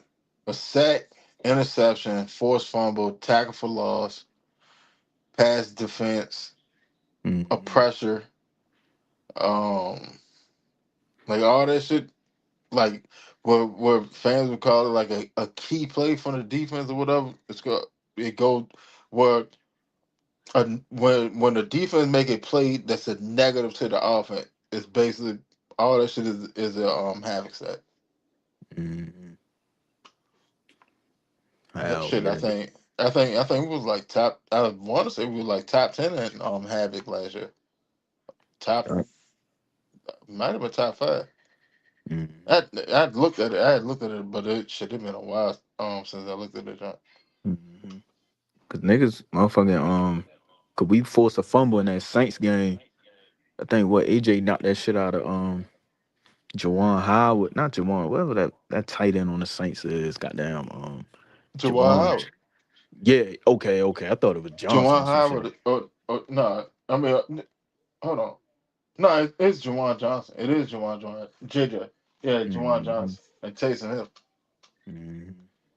Taysom Hill, he out of that motherfucker. He ain't even there no more. I feel like, see, the Saints, they offense might be a little better depending on what they do in the draft. But I feel like they defense finna take a step back in my opinion. I mean, they got Caden, but Shit, Cam a free agent. yeah, Cam Jordan, yeah, he might leave Cam, because he had like Cam, what 10 sacks last year. Cam's a free agent. Um, who else? Demario gone, Alante Demario Taylor went to the gone, Jets. Alante went to what, the Colts? Tennessee? No, he Tennessee. went to Tennessee. He went to Tennessee. Mhm. Um, 'Cause I think hell, what Af, They Af, got Jordan Reed in the back end, and yeah, they can have that. yeah, you get what Um, I'm saying. yeah, they can have that. Kool-Aid. Uh, shit, Av Kamara might be gone. Hell yeah, Alvin might be out that motherfucker too. Yeah, but And they took him. We got Travis Etienne too, though. yeah, I seen they grad ETN. I was like, okay, because what they gonna have him and Kendra Miller. Yeah, if Kendrick can come back from that ACL, was it ACL or Achilles? One of them. He Damn, that fucked nigga up got one of them. hurt. I didn't even know that nigga Yeah, got hurt. nah, that motherfucker got hurt. He got Damn. hurt. Then he got hurt. Then Kamara got hurt, and then they was on, what was it? They practice squad running back. Hmm. Like by the time we played the Saints, they was already on their practice squad running back. Oh yeah, they was banged up like a motherfucker last year. Cause what they had, cause Rattler. Cause I pay attention to the whole division. I ain't gonna lie. Like I be paying attention to all they moves that they be making for real. Cause I don't know why. I just be I be having to lurk and see what they Shit, man, doing. you gotta know. Yeah, You gotta you play these get what I'm motherfuckers. saying? I want to know who the hell I'm playing. Hmm. Real shit. Especially them Panthers, cause Panthers Buccaneers too. But the Buccaneers, I'm just glad they didn't get one of them edge rushers. I'm glad they didn't get Trey Henderson. I ain't gonna lie. I'm glad they didn't get nobody on that pass rush for real. Cause all they got what? Cause they had Hassan Reddick on one side, then they had Diaby on the other side, and they back end really bullshit. Other than Winfield, like Winfield really be just like how Bates was really bailing us out. Winfield really a bail them out here and there for real. But other than that, they secondary really ain't really all that. They got Zion McCullum. He decent, but his little ass be getting burnt too though. Yeah, but shit. I mean, like that's the thing. Like when you're a young DB, Hmm. like you got to go through it. Like there's no other way for it. You have to go through it. Like you have to go match up against those tough matchups and see and get a feel for it. Right. There's a reason why you have top tier wide receivers and second tier wide receivers and third tier wide receivers. And if you want Hmm. to be a top tier DB, you have to figure them out. You got to figure out them top tier wide receivers when you play them. But the only way Right. for you to figure them out is to actually play them. That's why I Yeah. said like with Kobe Bryant this year. When we played on Tampa Bay and he first got in the game, I Hmm. loved what Kobe did. I loved it. In all actuality, I loved it. You know why? Because Right, if you actually know what you're looking at, Kobe did exactly everything that the defense was sitting there telling him to do. Kobe did it to a T. right. Niggas just look at the Mike Evans shit, but shit, that nigga gone now. All he gotta do Right? is just get better for real. So, Hell, and I, I can tell you exactly what. Like, all right, so on that first play when Kobe first got cooked by Mike, right? mhm, From that point on, they said they told Kobe, "Hey, look, we're not sending you a double. We're not doing that. This is what we're gonna do. You're gonna line up on inside lever, force his ass to the sideline. That's your help defense, the yeah. sideline. That's the little like details of that shit. Cause sometimes, bro, if you just sometimes even though like because people just be wanting to see pass breakups, they want to see Right? them, you know what I'm saying? But sometimes it's just keeping the receiver off they square or just being in the right position so the Mm-hmm. quarterback don't fit don't feel like he can just throw the ball to a certain spot and make the receiver run to the ball. But if you like in front of him, the quarterback gonna look away. Cause you know that's you taking away his read for real. If you take away his read, you doing your job. You get what I'm saying? Like people don't That's what really I'm saying. be people don't look at Like it like that. they don't like all right. I get everybody a fan of football, Hmm. and and a lot of fans want to see the splashier play, but Right. for you to understand why we not having the splashier play, you have to actually like know football. Because like all right, with the secondary, the way that we play covered is mostly man covered. We play Hmm. mostly man covered. All right, Especially for and man, AJ for real. yeah, but in man covered, you're not gonna get a whole bunch of interception. Like that's a dub. You're just not gonna get a whole bunch of interception. Right. Like with Dion would play man, but a lot of times Dion was playing zone too, or you're playing off man. Hmm. See what I'm saying? Yep. That's where you have space, so you can peek in the backfield and you can sit there and jump routes. You can bait routes, Right. right? Because you can sit there and faint like, well, he got to step on me, da da da. But in your mind, you are already loaded to trigger on the throw. You just wait for the throw to get in there. See, and that's Because why I really as like soon as what he I. caught that, Oh, we'll go go. ahead. Go ahead. Oh no, go ahead. Yeah, but that's why I really like because now I'm going to the safety position. I know we was talking about the corners, but that's why I really like what I saw from Xavier Watts last year. Cause like even like that Tampa game, he could have had like two or three of them motherfuckers. But and even Mm-hmm. in that Panthers game, he had that one breakup because he kind of I think Tech was right there in the end zone in the middle of the end zone and he dropped back because Watts be at the right place at the right time, bro. I ain't gonna He lie, like he just be like a hair short. That what like mhm, to me. Would I be surprised if Watts end up getting like 10 interceptions in the season? No, I wouldn't. Because in all actuality, like yeah, if Watts was like a half a step faster, Watts would have had like 10 interceptions this year as a yeah, rookie. real shit. It was so many times where you said that you seen him over, he jumping and that ball just skipped past his fingernail. Yup. If he was just a half, JPJ could have had one in that Colts uh, game when they dropped fuck him back that. in coverage, but the But see ball that. went right through his hand. Like I was like, ah, shit, he just missed that shit for real.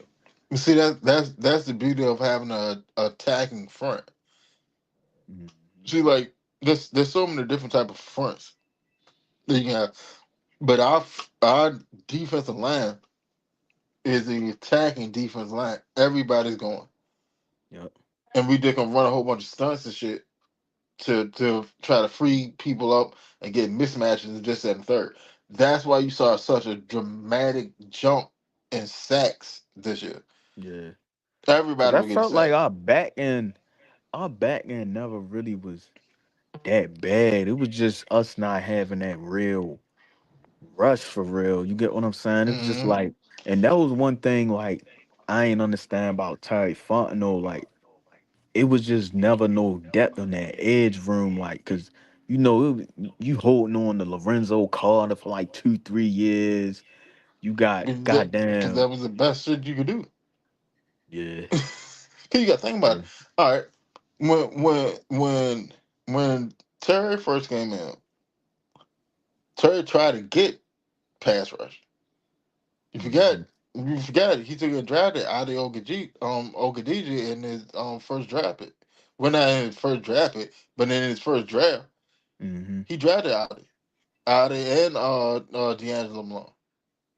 Yeah. Well, D'Angelo Malone was in the second one, but Malone might, yeah, I think Malone might have been 20 with that Drake London draft class. yeah, the second one Yeah. he came along with Drake, Hmm. but D'Angelo Malone, he's a pass rusher. We just don't never use it there. Yeah. So like Real shit. it's not like Terry didn't try. He just couldn't figure it out. So then you had to go get your little cheap pass rusher that been proven. Well, I know I can get 2, 3, 4 sacks out of this motherfucker. All right, that's cool. Well, if all y'all motherfuckers giving me 3, 4 sacks, then that's 20 something sacks, 30 something sacks. Hmm. But like, yeah, you can't get it done like that because you need either you have to have a bunch of good guys or you need a couple of or you need a bunch of decent guys and one stud Right. and that will open up a whole bunch of things. All Yeah. right. Hey, Ray Bud said, I tell you what, even though he wasn't a Falcon, nobody punched the ball out like Peanut Tillman. Man, salute to Peanut, man. Oh yeah. That nigga, Yeah. yo, I seen some funny shit, bro. When he became, I think he became like a He was the FBI agent FBI or agent. some Yeah. shit. That nigga Lil Reese, he was like, I think they was at the store or some shit. He was like, "Hey man, that's you Charles Tillman." He said something. He was like, "What about it?" Some shit like that. Like he wasn't trying to give up his name for real. That shit was funny as a bitch, bro. Like, goddamn Peanut. Nah, yeah, he quit the FBI and shit. He trying to Yeah. get into What coaching? you know no, he doing like media and shit. Oh yeah, Broadcast. yeah, yeah. Cause he doing that show with that nigga from the Saints, that Ron Harper or some shit. I think. Miller Mill was that about? Oh, I can tell you. He might be. Mhm. He said Mike Said definitely felt that hit though. Miller Mill says I ain't worried about none of them niggas. Long as Coach Ski got a hell of a game plan, they can't fuck with us God. Now Miller Mill, man, I'm gonna tell you though, as much as I hate to sit there and say it, um, if you look at it, like if you actually go look at it, go look at Chris Lindstrom against a dominant, big defensive tackle nose act. Mm, Man, that motherfucker get folded up like a launch out. I ain't yeah, gonna hold you. it I was am not bro. gonna hold you. That I, Carolina, that first B John first game when we played them, bro. Oh my, it was one play. Fucking Derek Brown, he sat that nigga on his shit. I was like, oh my god. I was like, damn, Lynch. I was like, he ain't shit, even look like a Pro Bowler that day, bro. he ain't even the only one. Like the one that really be tearing his ass up, it be Derek Brown. Derek Brown Yeah. and then Vita Vale. Oh yeah. Those two, those two, man, shit. See, when we That, play that shit get Tampa, bad. That like Vita Vea, he'll have a couple little like good plays, but I think just because of him not having that real edge rush support, it kind of like it don't really pop out on tape as much for real. Cause Kurt be sitting in that pocket like a motherfucker when we be playing them niggas for real. Like, shit. You shitting me? Kurt know how to drift in the pocket. That I do yeah, give Kurt. Kirk know how to drift in the pocket, but that fucking ain't just sitting in that pocket. Hell no, man. Yeah. Goddamn Vita be getting better. Yeah, you just had to And move then, around, yeah, a little bit. Wiggle for oh real. yeah, Pause. no, they said that they'll move Vita, because if you watch it, they'll start the game out where Vita's like lined up inside shoulder of Bergeron. Bergeron. Yeah, I seen him And shoving that Bergeron. I ain't gonna lie. He was putting hands on yeah, Bergeron too. and the wild shit is both of them up the same side. Mhm. They the same side. They both 350. See, so then they'll start off with that and let the defensive tackle um sit in and push so they can see how Lindstrom and Newsel block the defensive tackle. Mhm. Then they'll sit there and run a stunt. But you what they do? They'll sit there and run a stunt where Vita is looping full steam ahead, and he smacked the shit out of goddamn Lindstrom, man. And now the pocket of goddamn collapse. Yeah. Cause Now B you got John an issue. don't really cause B John don't really have no good running games against them. Like B John really be more effective against Tampa. Like when he get the screen plays, like he more effective Uh-huh. in the passing game when we play them. The run game, he not running no like buck 30, no shit like that. I ain't never really see him really do that to Tampa. Like against New You, Orleans and you, Carolina. nah, you ain't seen him go off on Carolina yet. He ain't went off on Carolina. Well, full when they fully Well, healthy, hell no. hell no. I Yeah. haven't seen B. John go off on Carolina yet. But Fuck nah, I ain't no. gonna nah that last game he had like two touchdowns. I How think many he had yards he like had? let me check. Might have had like 90. Hold up. Let me Nah, I check. don't think so. I don't I think think he so. had,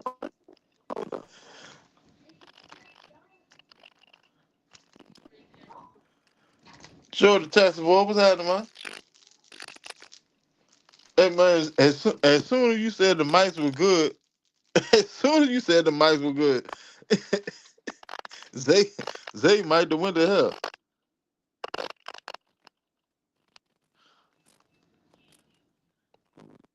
Hey Zay, man, I can't hear you, bro.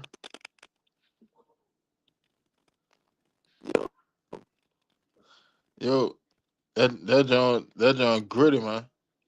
That John gritty like an episode of The Wire. Can y'all hear Zay clean?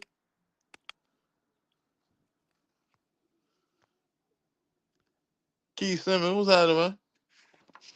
Hold on, it might be me.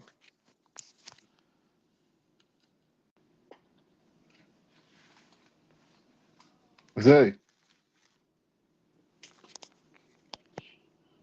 Zay, yo, hold on. Y'all give me 1 second.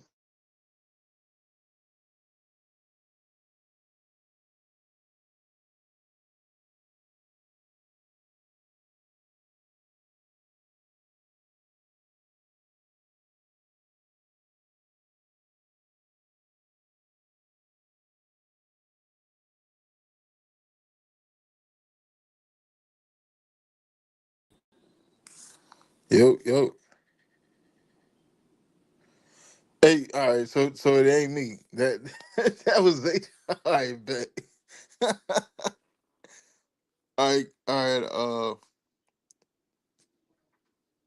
Hold on. So, all right, what's going on, Key? Jordan Texas boy. So you could hear Zay? King Atlanta supporter. All right, give me a second. I'm gonna drop the link right now.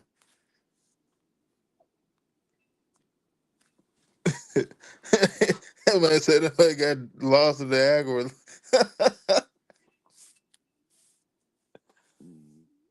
All right, let's see.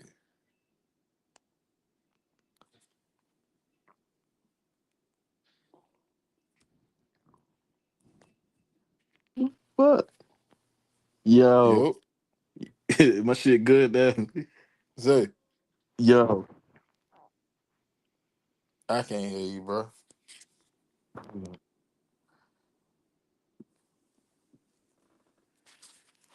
Yeah, well, Zay fixing his technical difficulty. I'm I want to get into this James Pierce scenario and thing, but I'm gonna wait till Zay come back so we can talk about the fuck.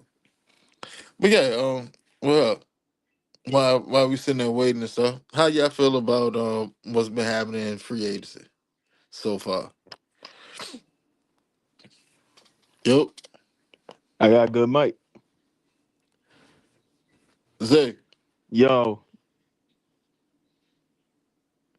God damn. What's up? Zay, Yo. Yo. Nigga don't hear stay me? on, Zay. Don't drop out. Stay on. All right, bet. If you can hear me, can you hear me? Yeah. Hold up. I know you fuck around. Can't hear Hey, me. somebody put in the chat. Tell Zay to stay on the screen.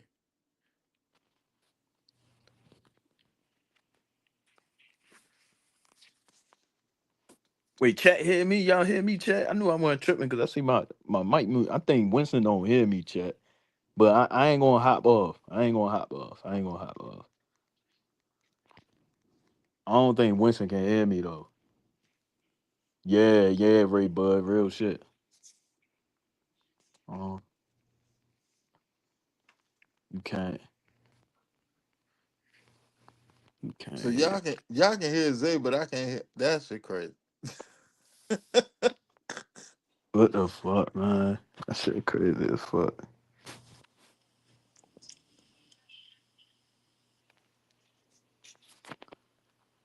He probably, hey, chat, tell Winston to drop off and come Um, back in. Tell him drop off, come back in. Keith said, Cunningham out the gate building the foundation. You think he can lock up Drake and B John? I heard we can possibly have 100 million in free agents. Yeah, yeah. Um, I think one of their deals probably get done this year. In all actuality, like that would be the smartest thing to do because at this point you got B John who's already hit All Pro, so that's an escalator in his contract off the rip anyway. Then you got Drake London, who could have easily been a Pro Bowler last year if he hadn't started getting hurt. So financially wise, it's better for you to get the contracts done early than to sit there and wait on it. So um you can go ahead and get one of their contracts done, whether it's B John or Drake. Most likely it should be Drake. Get Drake contract done now because that way you don't have to sit there another one. That way you don't have to. I put it to you like that: the more accolades that Drake is able to rack up, then the more he's going to cost you. Like right now, Drake just off of the market, Drake is probably like a $30 million wide receiver. All right, let's say Stefanski and Tommy Reese system is a hit straight out the gate, and Drake London goes off and give us 15, 1,600 yards and like 12 touchdowns. He's an all pro. That 30 million just went from 30 to about 34, 35, or more. All because now he got this accolade on his resume.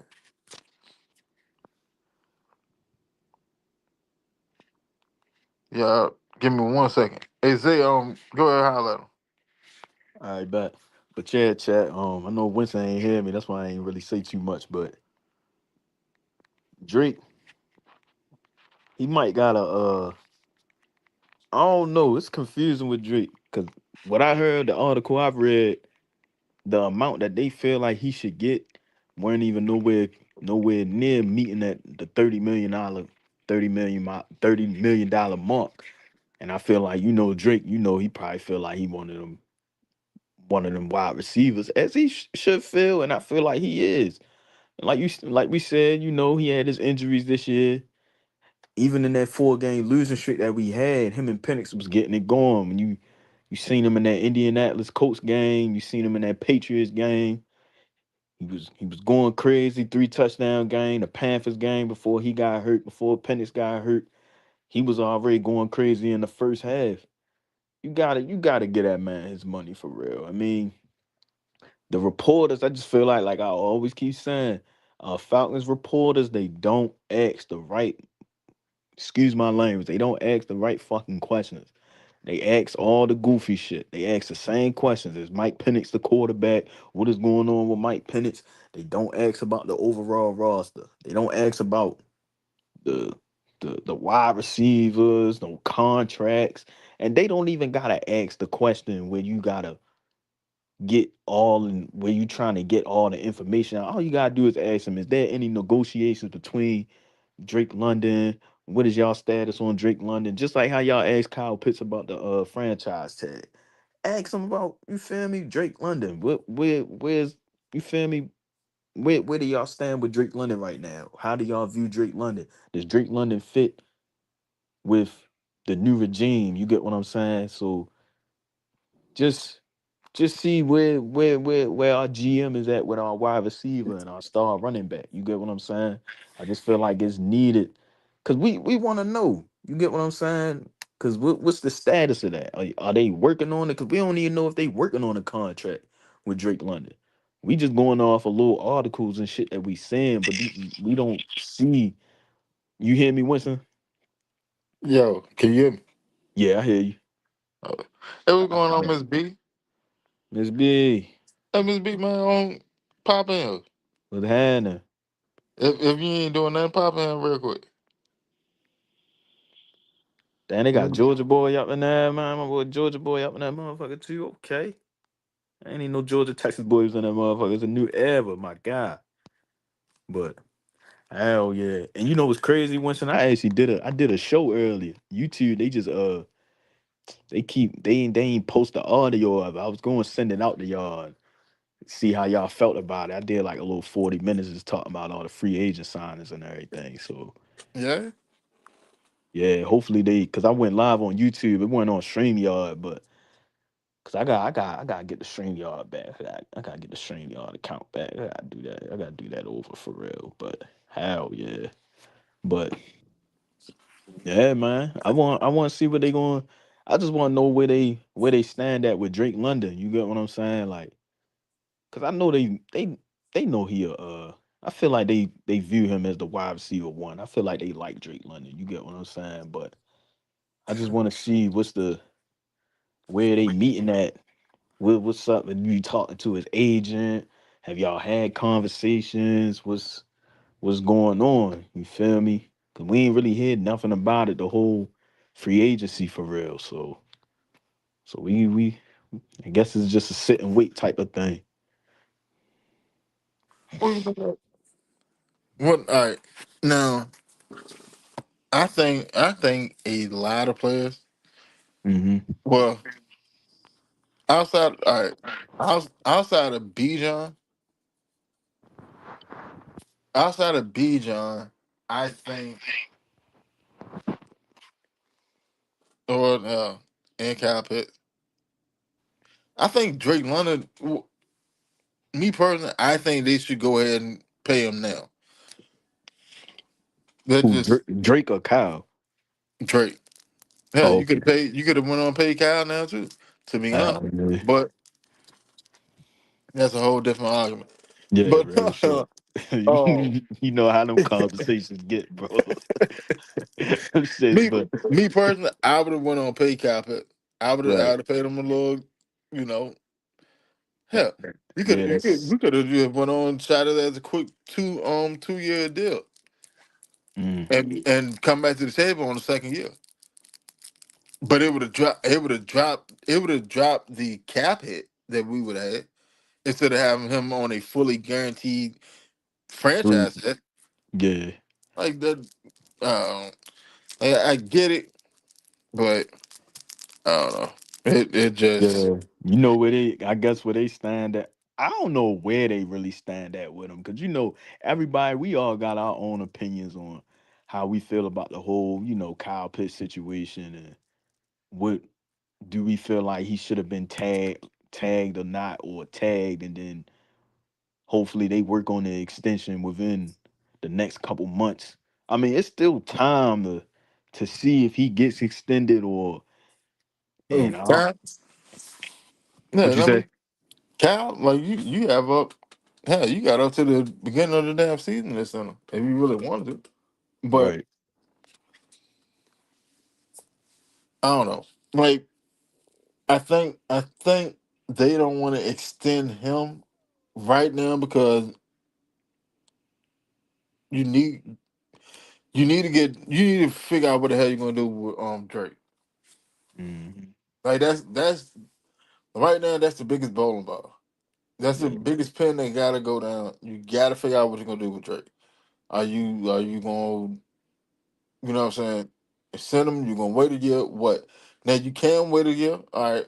But like I said, if that motherfucker go out there and go have an all pro season, and That now price gonna that, go up, bro. that price gonna go up. And now Bijan, like at this point, you expect Bijan to have an all pro season.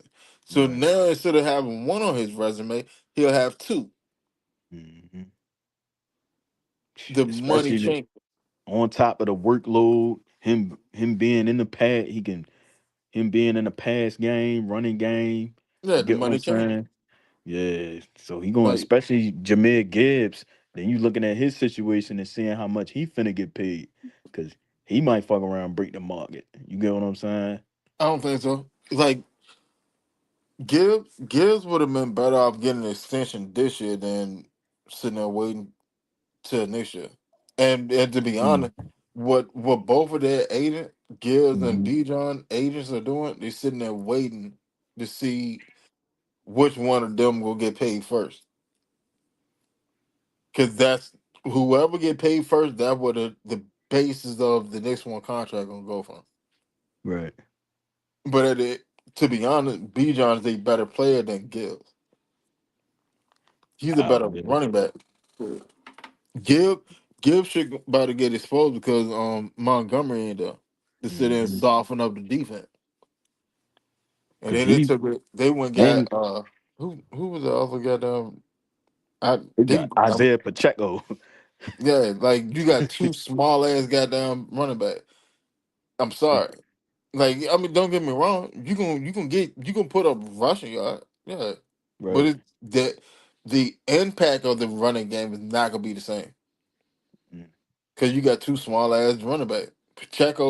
Pacheco is like Devontae Freeman, and he want to try to run through everybody. Yeah. So that's why his ass keep getting hurt. Same Yeah, thing that with nigga Devontae only Freeman. run, and he only run about like goddamn. But what I be seeing the games that I watch, and I don't want to make it sound like this, but I had him in fantasy last year, and it was my first time playing fantasy, and I he don't know was why the hell you got him. yeah him Ethan, but it was cause where I was ranked at in the draft, cause I was drafted a little later. It was like 15 of us in the fantasy draft, and niggas already took B John, niggas already took Gibbs. And then I forgot a couple other running backs niggas already took for real. And then I had ETN, Gibbs, not Gibbs, I said Gibbs, Pacheco. Pacheco, it looked like he only run about like 2, 3 yards a carry, or maybe even if he even cracked three, because I know he ain't averaged no 4 yards, no carry. Nah, I Cause doubt it. That's what yeah, I said. Like don't get me wrong. Like Pacheco's nice in the yeah. right scenarios. Hmm. Like would Pacheco and Kareem Hunt did last year? They should have went and got Kareem Hunt instead of Pacheco. Real See what I'm shit. saying? Hmm. Like, all right, if you playing fantasy football, you want Bijan, like your starting running back. You want Bijan, Christian McCaffrey, Kenneth Walker, Brees Hall put up some shit a point. Like that, Yeah, he's he's good sneaky about last it, but year. that motherfucker he'll get you some shit a point. Brees Hall,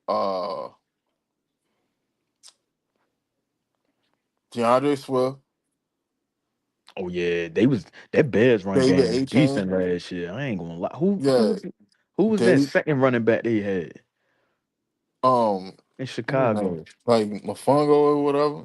Like that nigga, Yeah. no, he was the rookie. Um, Hmm. that boy that's down there in, with the Texans now. He was a rookie last year too. What his name? Pierce. I want Okay. to say his name Pierce. He Yeah. nice too. David A. Chain. I mean, Devon A. Chain. Um, that what you want is your starter, and then Right. like your backup. Well, hell, you might want sleeper. Here's the sleeper, Tyler Algier. Oh yeah, he gonna get that rock next year. I Yeah, ain't gonna lie, bro. He there getting you that sleep. hell. Then like your backup, well, or your second starting running back or whatever. Well, no, yeah, your backup running back, or you want flex or whatever. Um, get like a Tajay Spear, Hmm. um, Zach Charbonnet. Oh yeah. Um, Hmm. what's that boy? What's that boy behind? Should I get Gainwell in Yeah, Tampa? yeah. Yeah, I was thinking that. I was mad as shit Tampa got Gainwell. I wanted Gainwell. I ain't gonna lie. If we was gonna replace Bink, I mean not B John, Algier, but I don't think we was gonna be able to afford him though. We could have, but at the same time, like game was nice, but he's nice in the way that they use him, that Pittsburgh use him. Like Yeah. and Philly, like you're Mm. you're you're not a premier back. You're a dynamic back. Like you're a slashing back. Like you're like a little Darren Sproles. Hmm. You know what I'm saying? But like when you're playing fantasy football, his skill set is built for fantasy football because you're gonna give rushing yard and you will give receiving yard. Hmm. See what I'm saying? That's why like Bijan, like a lot of time Bijan is usually like the first motherfucker drafted. Cause he stacked them points up crazy, Yeah. bro. He gonna take a chunk of them You're gonna points. get rushing yard and you're gonna get receiving yard. You gotta think about it. Motherfucker had 1,400 rushing yard and then turned around had another 800 yards receiving. Hmm. Oh, and because when my voice was going out, that Panthers game, he had like what 24 touches, I think. I think it said 24, but he had 104 yards, 2 touchdowns. That- That's a He, first. nigga said that was a pretty not real shit That's though. a first. Cause usually they be shutting his ass down. Yeah, real shit. Usually Algier really be eating against Carolina for real. Hey Keith, I'm gonna come back to the JPJ situation because that's a lot of unpack. So I'm gonna say that towards the end of the show. King Lance, well, first Keith said JPJ's situation is crazy, but if he pleads out, he could probably miss just a few games. I think the team in the league sees this kid needs serious mental health, rehabilitation. Now, the one pushback I have on that, right, the need for mental rehabilitation doesn't negate the action. See what I'm saying? Hmm. And that's what I want a lot of people to understand. Like the action is the action.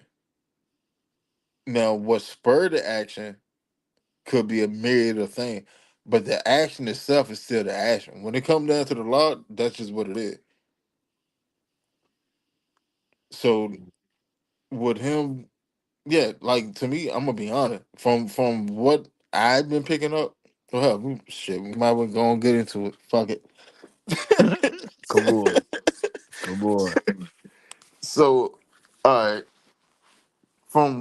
from what I've been picking up, from what I've been seeing, and statements and all that stuff.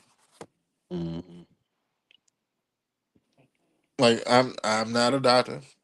I'm not a therapist, psychiatrist, none of the above. But from what I'm seeing, it looks it looks like he could be bipolar and battling borderline borderline personality disorder. Mm. That what it looks like. Yeah, cause bro, I've read. I ain't gonna lie. I don't know if a lot of folks saw it, cause I seen some niggas talking about like basically with, even though like we don't got the evidence on it, we don't know if it happened or not, cause it's just off of what Rakia said. But she said, cause in that ESPN article, she definitely brought up something about like he was like pulling her hair, some shit like that. And she said that he didn't hit her like, you feel me, got, I don't know if it said hit, but like she got roughened up a little bit like a couple times throughout the whole relationship for real. But I this situation, yo, I don't really be like, I know it's more stuff came out and all that, but it's just, man, however that shit gonna go is how that shit gonna go. But I don't know. That shit a little. I don't know if that nigga gonna be off scot free. You get what I'm saying? But it's just, you gotta wait on. I guess there's something else coming up in like March, not March, in April or something. But just gotta see how it's gonna play out. Dang.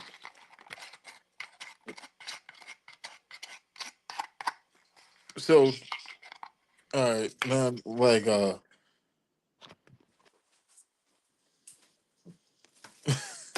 hold, hold on. What? Uh, You ain't see that part with the pulling hand shit? oh, I've seen others. Oh, I was like, I know Winston read that ESPN article. I was like, oh shit.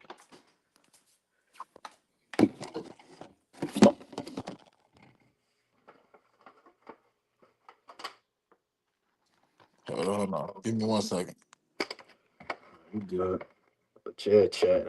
I definitely seen that. I was like, ah shit. She was like, yeah, he didn't hit me. I think what they went to court. I think they went to court or some shit. So, all right. So she's been saying that all these things been going on, and that won't nobody do shit about it. She said she's been reporting this shit.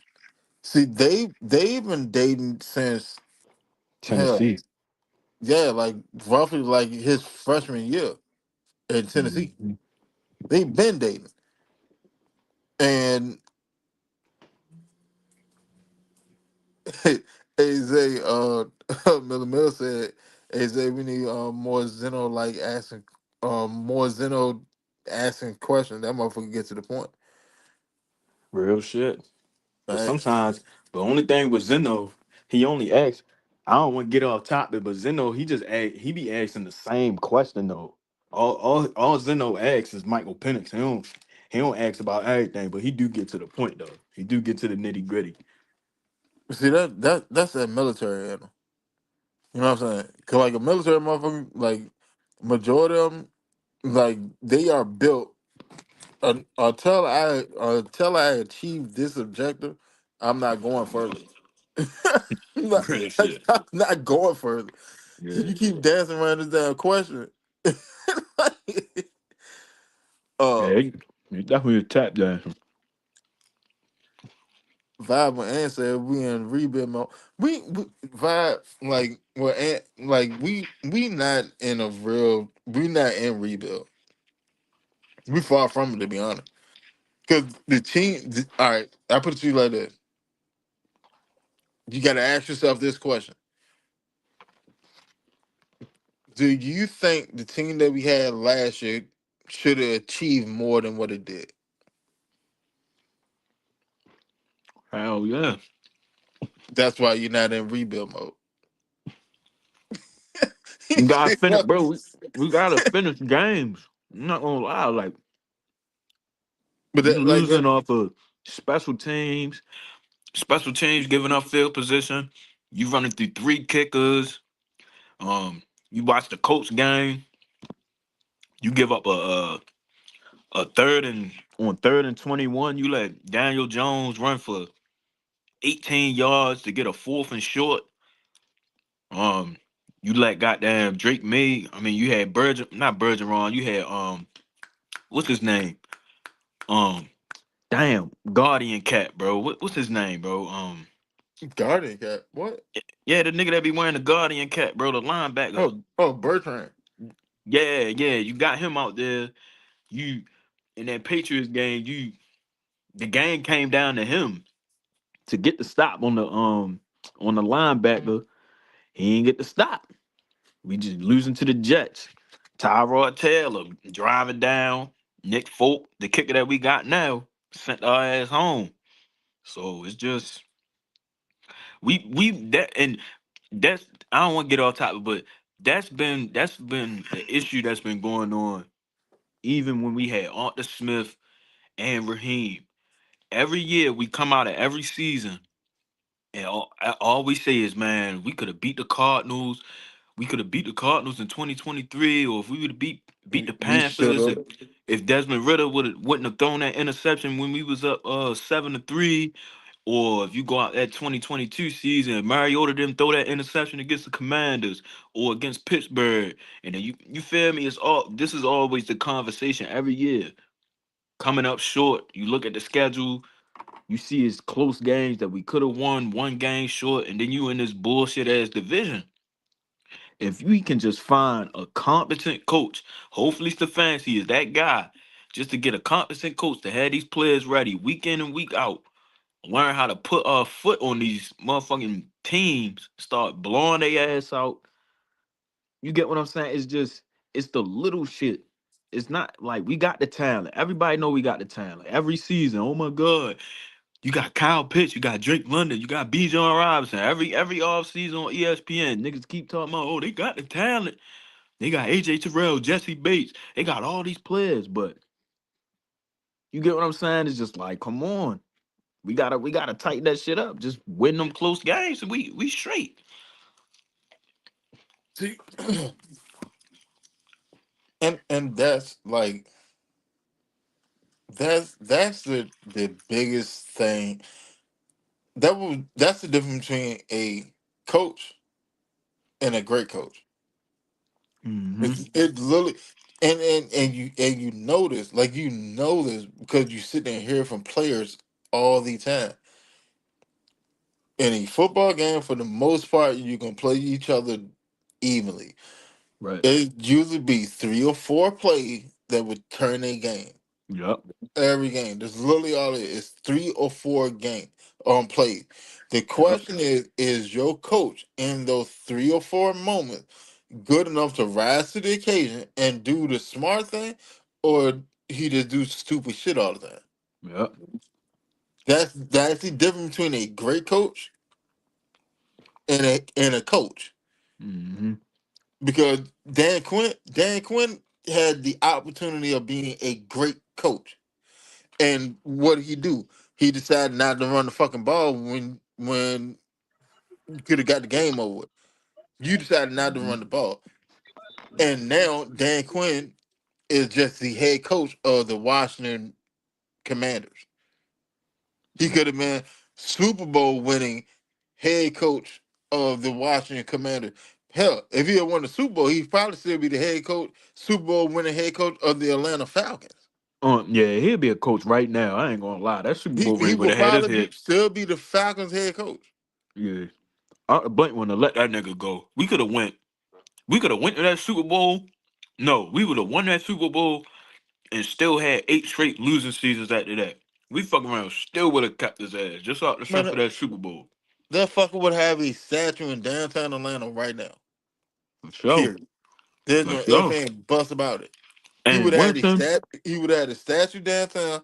He still be riding around that motherfucker eating for free in Atlanta. Yeah. And my thing, I ain't gonna lie, I felt like I felt like Arthur Smith had potential. I felt like even though we was still losing those close games and everything, but one thing I gotta give him is that we had an identity. At least he knew like we are ground. We gonna run this motherfucking ball. We gonna run the ball down their throat, and that's the team we gonna be. But it just didn't.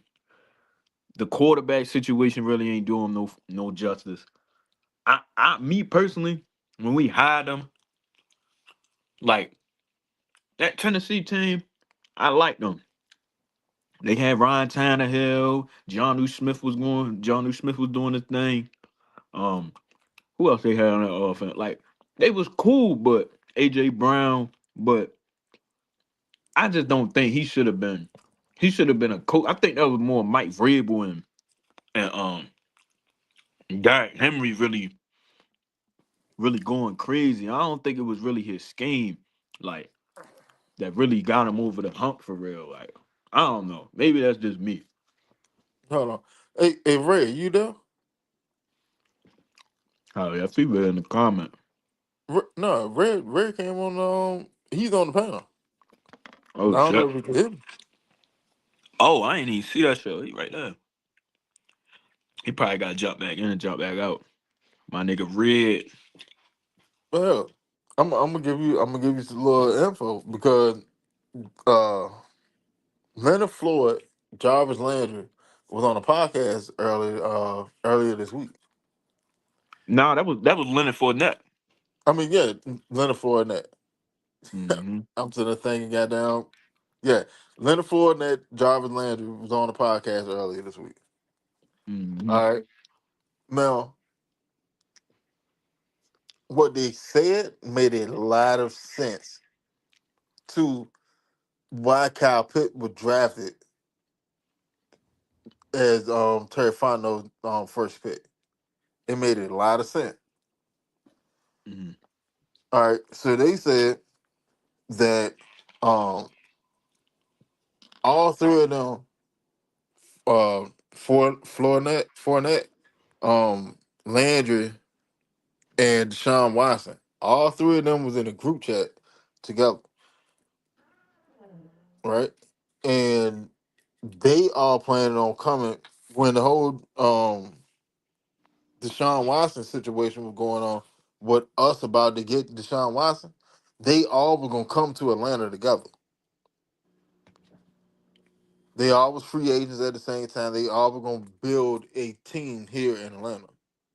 So it would have been Deshaun Watson, Fournette as the running back, Jarvis Landry as a receiver, um, probably been Zacchaeus at the time.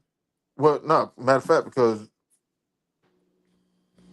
yeah. Russell Um, Gage. yeah, Gage was still here. Mm-hmm. And Kyle Pitts. That was about to be our offense in 2022.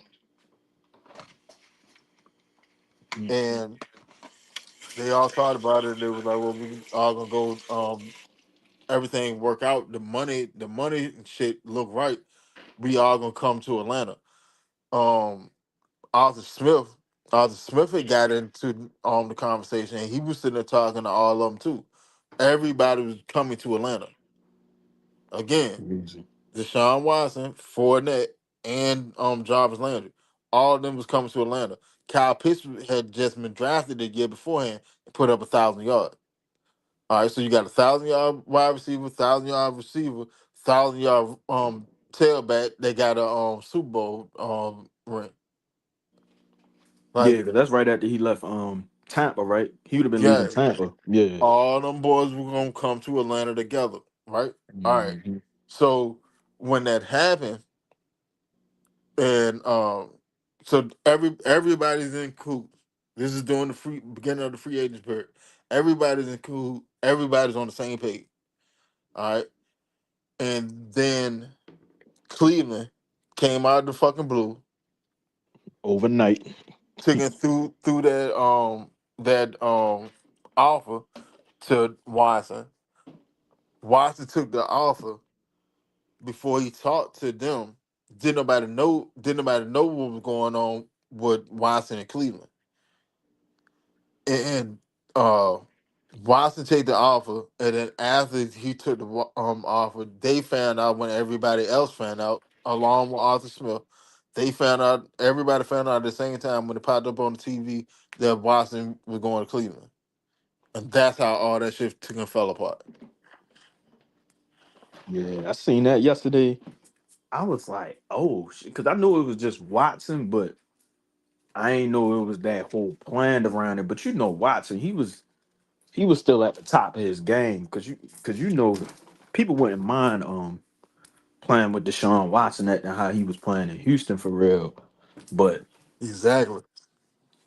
because you know he wouldn't have just came there empty handed and just came there with the receivers that we had for real. Especially Julio Jones was Julio Jones was already gone, and then whatever the fuck they was gonna do with Matt Ryan for real, and then because I seen that, but he they said that he actually communicated to him back after Cleveland after he signed with Cleveland, like he texts him and he texts Leonard Fournette and Jarvis Landry and basically told him like, yeah, that's my fault, He, blah blah he, blah. he apologized to him.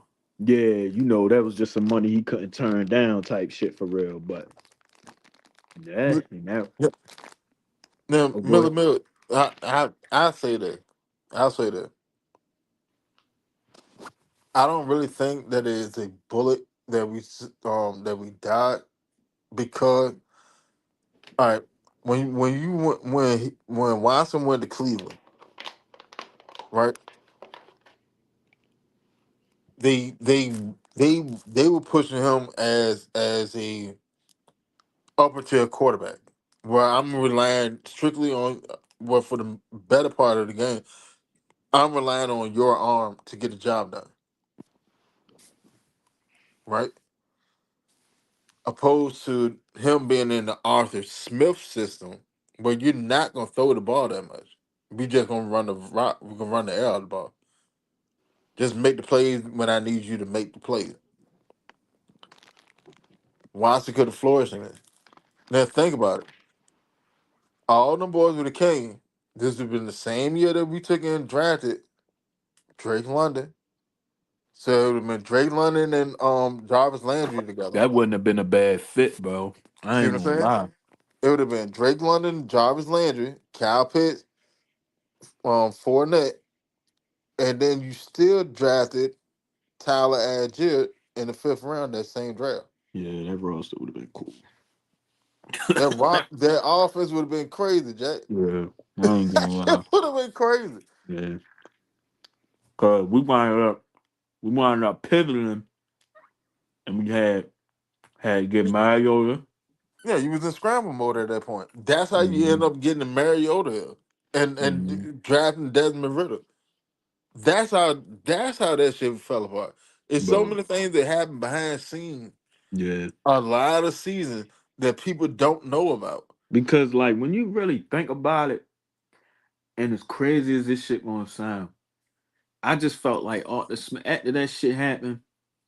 Arthur Smith just ain't because you gotta think of them drafts of the quarterbacks when he was here for them 3 years. Like even the free agency period for real, like he couldn't really get no. I really don't feel like he could really get a quarterback that was really a decent A game changer quarterback, huh? that worth that was worth a fuck. Yeah, you get what I'm saying. I just don't think he never got a chance because imagine if we would have kept him for the 2024 season and he was able to go into that draft where you had a Drake made, even though Chicago, Washington, they probably in New England, they probably wasn't going to trade out of them spots for real. But you still had Mike Penix, Bo Nix. Me, I always felt like I'm like, bro, Arthur Smith would have took Bo Nix ass, bro. I'm like, bro, Nix would have been a motherfucking Arthur Smith quarterback like a motherfucker, bro. Like he would have took Bo. No bullshit. He would have took Bo Nix, bro. as he should have. Hell, like to me, and still to this day, I still Mm. think Bo Nix is better than goddamn Drake May. Mm. I ain't gonna hold you. As a quarterback, I think Bo Nix is better than Drake May. And to be honest, that Drake May shit gonna get exposed. Don't get me wrong, Drake May is a good quarterback, a very good Mm. quarterback. But you got to look at who he actually played this year. Go Yeah, look at who he actually played, and then when he actually played solid teams that had solid defenses and shit, his yeah. numbers were nowhere near the same. Bro, even against us, he was decent in that first half. We shut all that shit down. We started shutting all that shit down. Bates had an interception. Jalen Walker had that strip fumble in the what in the second half to get us the ball back to put the game what so we got down the field, scored. We Hmm. was down one possession before the second half for real. And because a lot of Patriots fans that I talked to for real, they expectations really weren't that high. Like they wasn't expecting to go to no motherfucking Super Bowl that year. You get what I'm saying? They was more saying like some niggas was like, bro, we probably win 8 games, 9 games. Patriots fans don't. They yeah. I don't think they ain't think they was gonna get as far as they could that far this year for real. Hell, if Bo hadn't goddamn broke his damn foot, they wouldn't have got that far anyway. Cause Denver would have beat the shit out of their ass in the AFC Championship. Yeah, no cap. Call a spade a spade. Like y'all squeak by because one, you were playing the backup, and two, it was a fucking fall game. Y'all got points early before the fall took and rolling, and then couldn't nobody see the damn field. And then and to be honest, if Sean Payton had took and went on kick the damn field goal Yeah. instead of trying to go for it, if he kicked that Mhm. field goal, then y'all ass still would have been cooked. Especially you knowing that weather was finna You knew who was hit. coming. He knew that weather was finna hit, bro. Like that shit was crazy. But Millie Mills funny as shit. He said, "Do you believe Yeah, I that knew nigga you?" I nut was though. like, bro. Like I thought of that shit one day. I'm like, bro, if we would have gave Arthur Smith one season, which I know we wasn't gonna give him one season because I know how Arthur Blank operate. He give a nigga 3 years. You don't get it right in 3 years, your ass out of here for real. But I'm like, yo, because Penix wouldn't have been his style of quarterback for real, especially where we landed at in that draft for real. Like, I'm like, yo, blank, what? Not blank. I'm like, Arthur Smith, he would have took Bo, bro. He would have took Bo Nix, bro. That was the most Arthur Smith quarterback out of that whole draft, bro. Like, mm, that shit crazy. Sometimes when you think about some shit like that, it'd be like, damn, like, what if he stayed another year and had that draft? Never know. Hell, what? Like, I put it to you like that.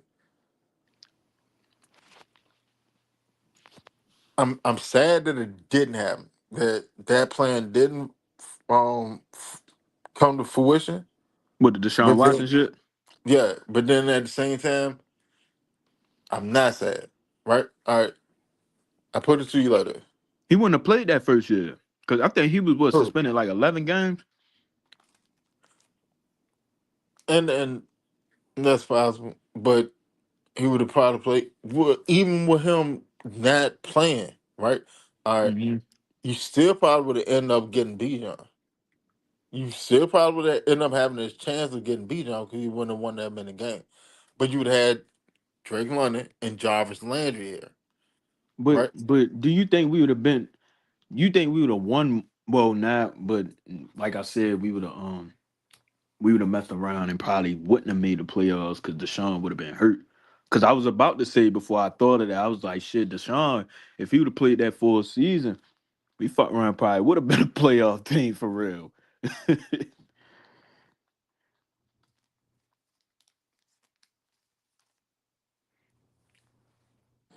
Right, like it would have been more of a situation that you got him in here and then you load up for the following season type Right. shit. All right. So You still probably would have been able to draft Bijan. You would have got some work out of Fournette. You know what I'm saying? Like, but you have Jarvis. You would you probably would have had at least a year of Watson, Watson, Landry, Pitts, London, Bijan, Algier, Mm. Yeah, or because they would something have been different. yeah, Especially cause when did when the offense that we had yeah. during the Arthur Smith years. Mm-hmm. He just ain't had no quarterback to really run that shit. That's always how I looked at it. Like, even though a lot of niggas like it really felt like he had no other choice but to stick with Ritter, bro. It just felt like he had no other choice but to stick with Mariota and Ritter. Like he couldn't make nothing happen. Cause his first year kind of got fucked because I mean not his first year, that second year, like, all right, first year I'm gonna rock out with Matt Ryan gone, but they plan was really to get a quarterback at that second his second year. Like he was really trying to get a quarterback, but excuse me, that shit just ain't fall in play for real. Now that nigga in Ohio State. And that's the wild shit. Like, you know how different Atlanta Falcon history would have been if that shit had came to fruition. Huh? That's what I'm saying. Like, it always be some shit behind the scenes that people don't know about. They just end up casually coming out later on in the year. So when Always. yeah, so when people sit there and ride the head coach and GM and all this other shit, you don't know the full story. Like the same Mm. shit with James Pitt. You don't know the full story yet. Yep. Shit crazy, bro. Cause I watched that shit this morning. I seen that clip this morning. And I'm like, damn. Like, bro, we could have had both of them niggas for at least had 2 good years. Cause I remember that 2023 season, we was looking for a wide receiver. I think Jarvis Landry, he came for a visit, but he didn't sign. Cause I think that was cause we had that was that same off season when we got Bates, Mm-hmm. Calais Campbell. Cause I All ain't them even boys. think, yeah, cause I ain't even think we was gonna sign Calais Campbell.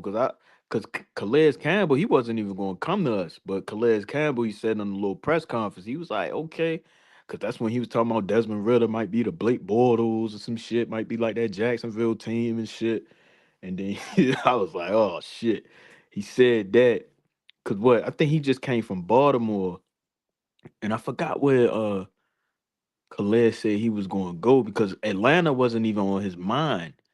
And then he actually just seen, he looked at the schedule, he seen like, yeah, they just losing a lot of close games. They just losing a lot of close games. Shit, if I come in here and help them out, shit, we can do something. Me, Bud Dupree, we can do something. Shit ain't happen like that. But Bud look like shit. Yeah, damn. oh God. Calais is a nice. I would have brought Yeah. Calais back. I ain't gonna lie to you. Bro, I heard that even though Yeah, I I still heard bring him back. he might could come back. Niggas was I, talking about that. I've s- if Calais is willing to take a 1 year deal here in Atlanta, I still would bring him back. Cause I thought he was gonna be done at the Arizona. I thought he was just gonna retire with it with the team he got drafted with for real. But niggas saying he's still a free agent. I'm like, cause he really still got something in the tank. He like he not the Calais Campbell from Jacksonville and all that No, shit. no. But But like he's he yeah should give you a good 2-3 sack. yeah real shit. Like I'm sorry. And then his knowledge, you think about it, you bring him back in the building. Nate Ollie with Calais Campbell. Him, Nate Ollie, Calais Campbell, um, Zach Harrison, Mm-hmm. Braylon Trice if he get healthy, uh, Brandon Dorless, Mhm. And a Luca couple of Roy, them niggas and we just signed. let him give game to those guys. Come on, man. Shit. Yeah. He might have came. I feel like he came to our team at the wrong time, bro. I feel like he came at the wrong time, the wrong season. Like, cause like our defense was decent that year. I feel like the run defense in 23 wasn't really that bad. Cause we really had games where we weren't even giving up like 100-yard rushes and shit like that. Like we was cool on against the run, but cause what who we had? That's when Onyemata first got there, and we had Ryan Nielsen. And Ryan Nielsen really wasn't that bad for real.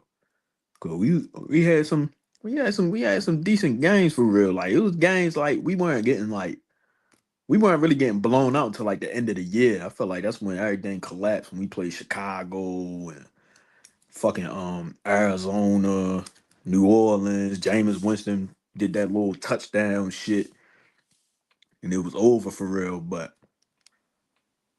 we can still get Calais. I'd be fine bringing Calais in. I ain't got no issue with bringing him in. I ain't gonna hold you. Hmm. Because what he be able to bring just mentally Yeah.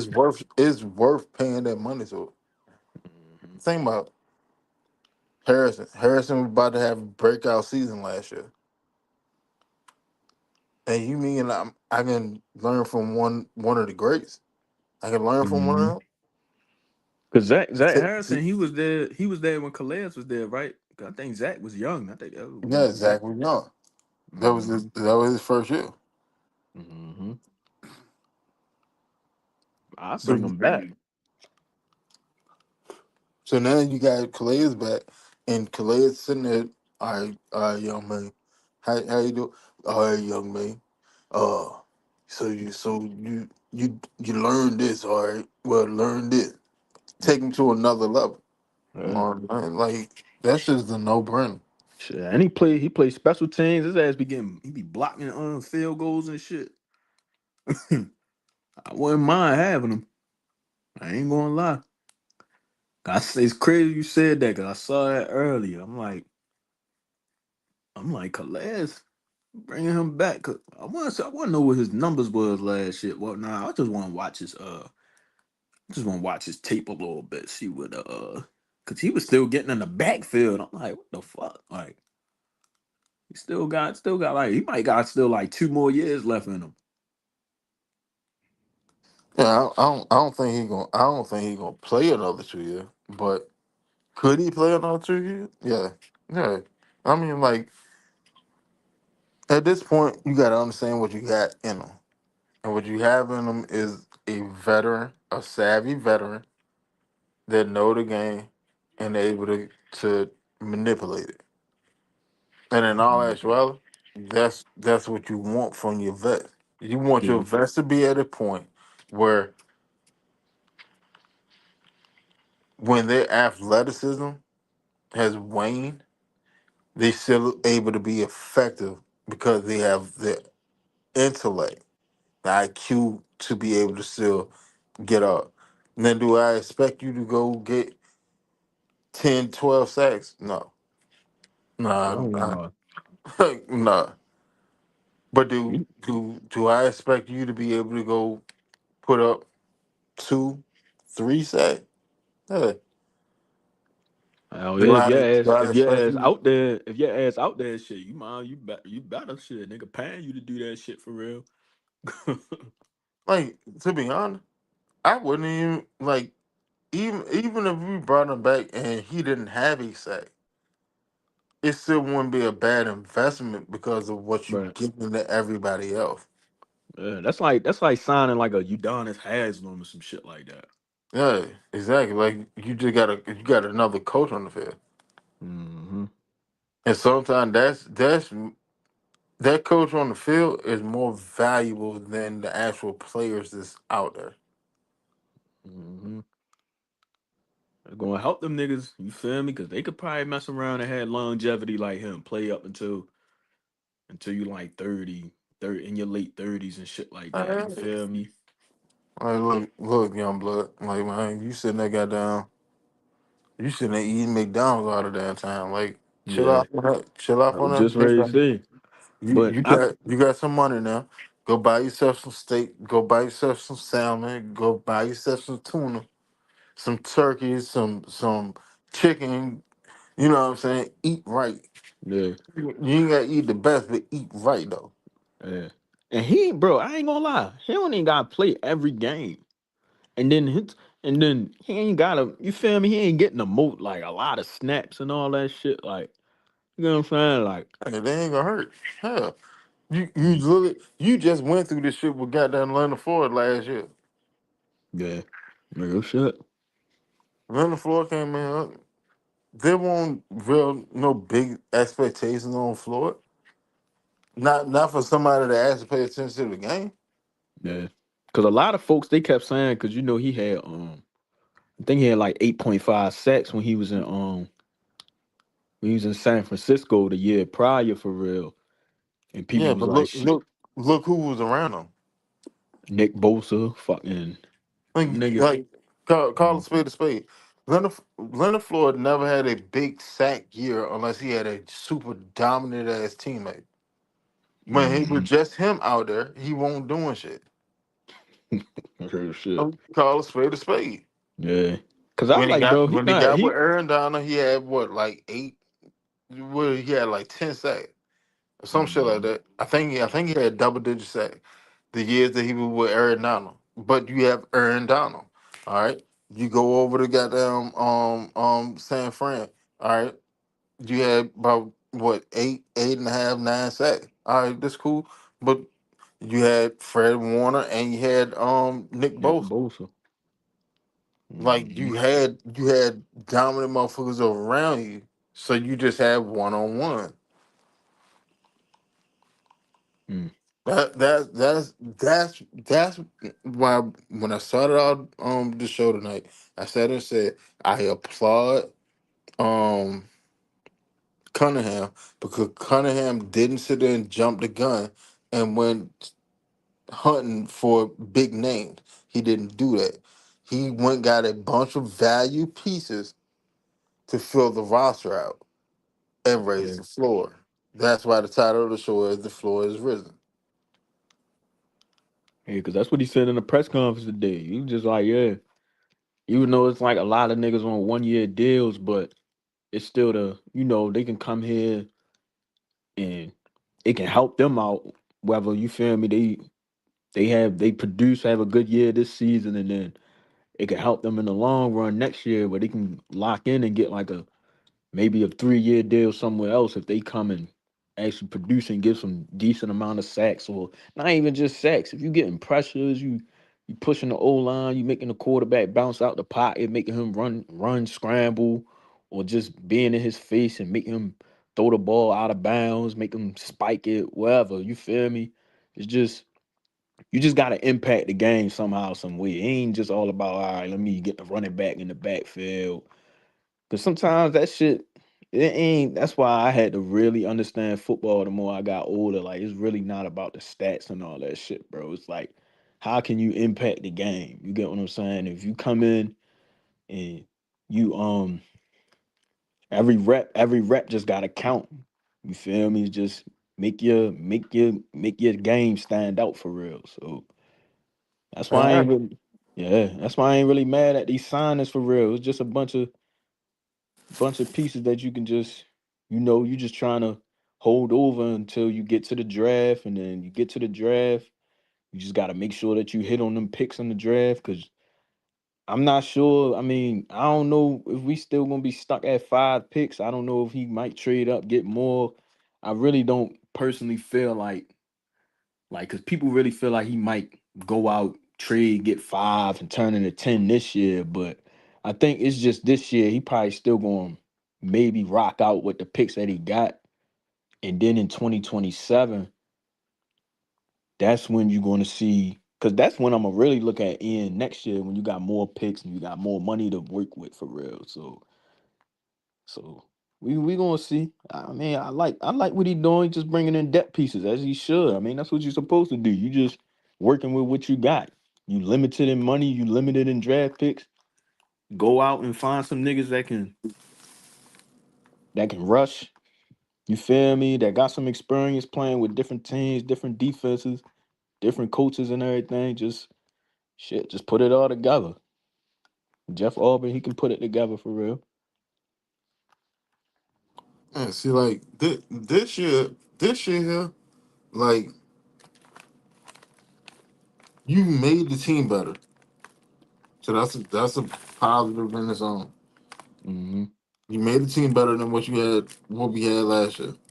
All right, but then even along that vein, you put us in such a good position for the future. That's the biggest thing.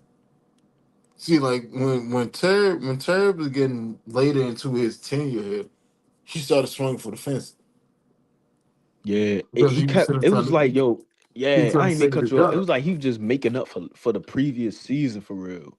Yeah, but see, that's because you went out bad so many times that you gotta make up because you didn't drop so far behind.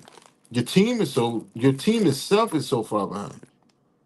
Yeah, So you have to make up their ground. Somewhere along the line you have to. yeah. So And that's why, and I ain't mad at the James Pierce pick. Like, and I'm not mad at us trading, but I just feel like if you gonna trade a first rounder for the next season, you gotta be in the playoffs, bro. You gotta be in the playoffs or at least a little further. Like you can't just be trading. I get it. We ain't really have a lot of depth on that edge, but and we needed sacks. But that go back to what we was just saying. Like you chasing like you basically trying to make up for the previous year, and that shit don't work like that for real. yeah, but see, like when he traded for James Pierce, right? Like, yeah, would I want us to go to playoff last year? Yeah, no thank you. Like, who wouldn't? But at the same time, like,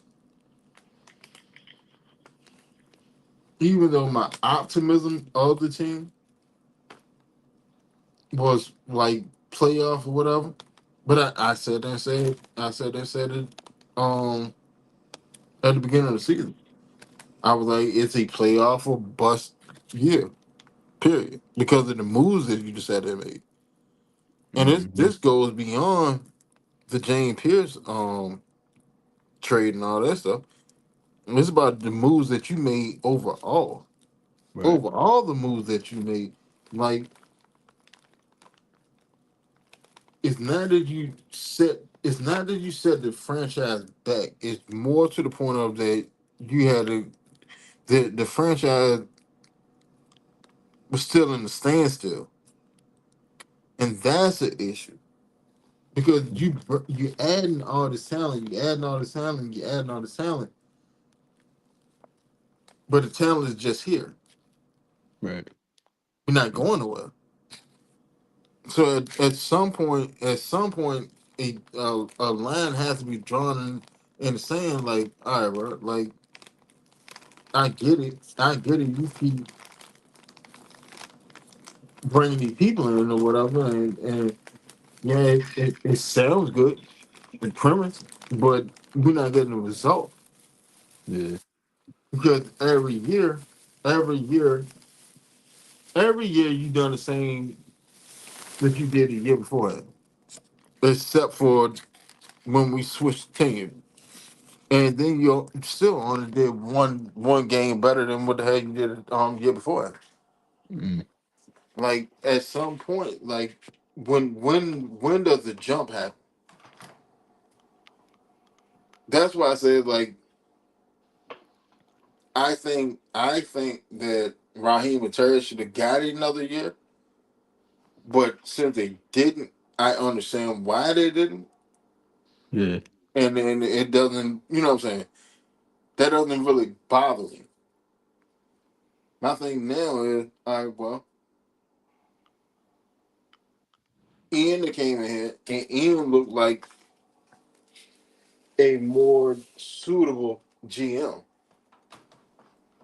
Yeah, because he had about like 18 years of front office experience. Um, basically, in Philly. 'Cause I didn't even know he was there when when they won the he Super was Bowl. yeah, but he was there when they drafted Jalen Hurts. Yeah, I ain't know that. I was like, oh shit. I was watching some video earlier because like I try to do a real deep research, like even just past Chicago and all that shit. Cause whatever out there, I try to look it up for real. But he definitely he definitely was well respected in that organization for real. It was like every year he was going up. I forgot he was like assistant player personnel, some shit like that. And then he winded up being on top of the player personnel for real. Cause I think they role is just to basically, check on the development of the players, make sure the players developing and all that. Just keep on like keep track of that for real. And just well, making sure player personnel is like development. Um, it's like you pretty much like damn near a fucking life coach. right. Like everything is encompassing player personnel. You got a player that keep acting up and getting in trouble. Like you got to figure that out. That goes to player personnel. That ain't the Mhm. GM problem, ain't the head coach problem. Head coach, they deal with the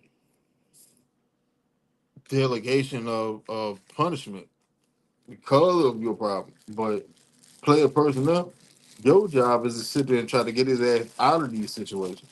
Mhm. What's going on with him? Well, he like to go to strip clubs and all this shit. All right, well, if he like to go to strip club, you need to put a tail on him or send him a bodyguard and whatever. You know what I'm saying? Like that's Yeah.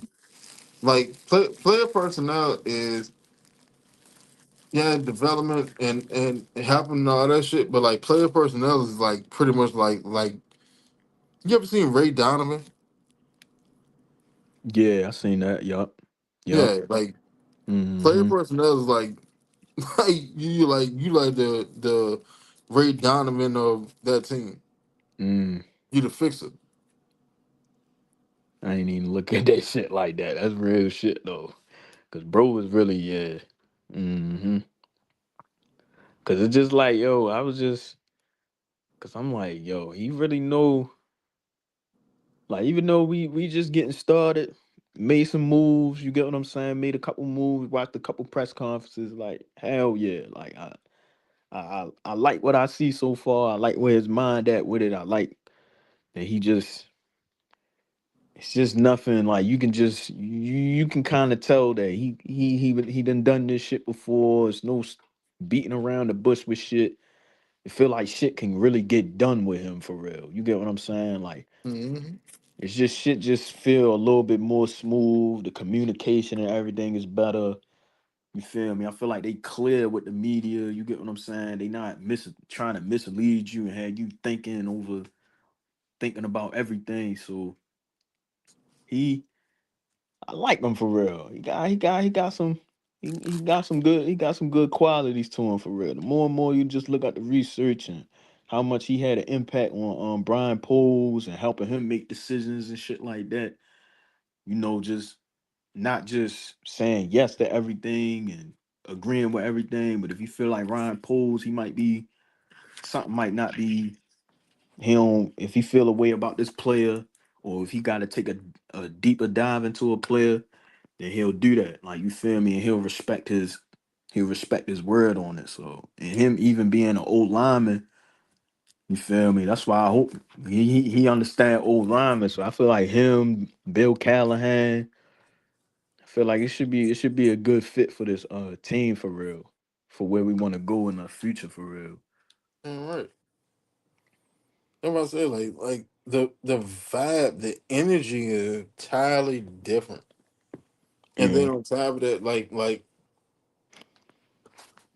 he just sound like he know what the fuck he's doing. yeah, And is like don't get me wrong, like Terry is a good GM. right. And I was right? saying the same thing. I was like, Terry not as he ain't that damn bad. No, Terry's not that bad. But when you listen to Terry talk and when you listen to Ryan talk, it's an entirely different air of confidence that is exuded from both of them. Hmm. Cause Terry, you could just tell he was still like learning as he go for real. Like that's why I was just like, that's why when we hired that sportsology group, Hmm. I was like, because at first I thought we wasn't really going to take it serious. I thought we were just going to just hear them out, hear the consultants that come in the building, have them look at the team, have them look at the front office, the coaches, the players. They give their insight on what they feel like they should do with the team, which was what they told them was the shit. You might need to get rid of both of their ass. You need to clean sweep this motherfucker. But us knowing how Blank operate, we probably thought he was just going to listen to it, still do his own thing for real. But because I ain't think that sportsology shit was really going to do. I ain't think they was going to listen to it. But then once I seen the changes and shit made, because all the when they fired everybody, that shit was already in the works for real. And I Hmm. think and did Matt Ryan have a did he play a part in like them getting fired too? Like them Terry and Yeah, you said yeah. yeah. Damn. Matt had a hand in Terry and Raheem getting fired. Oh shit, I ain't know that. I thought that was just speculation. Damn. Mm-mm. Cause I keep telling niggas, and this is one thing I feel like if y'all ever get the time, just watch. Like if you ever catch them CBS, um, either NFL Today or like the interviews with Matt Ryan in it. Just watch how Matt Ryan just be not just speaking on the Falcons, but just speaking on the game, period. Like Hmm. just him breaking down like, the Seahawks. Like he was basically talking about the Seahawks, how they built their team, and he was talking about the Chicago Bears. He's basically saying like how Caleb Williams, because his first year, Caleb Williams, he wasn't under center a lot.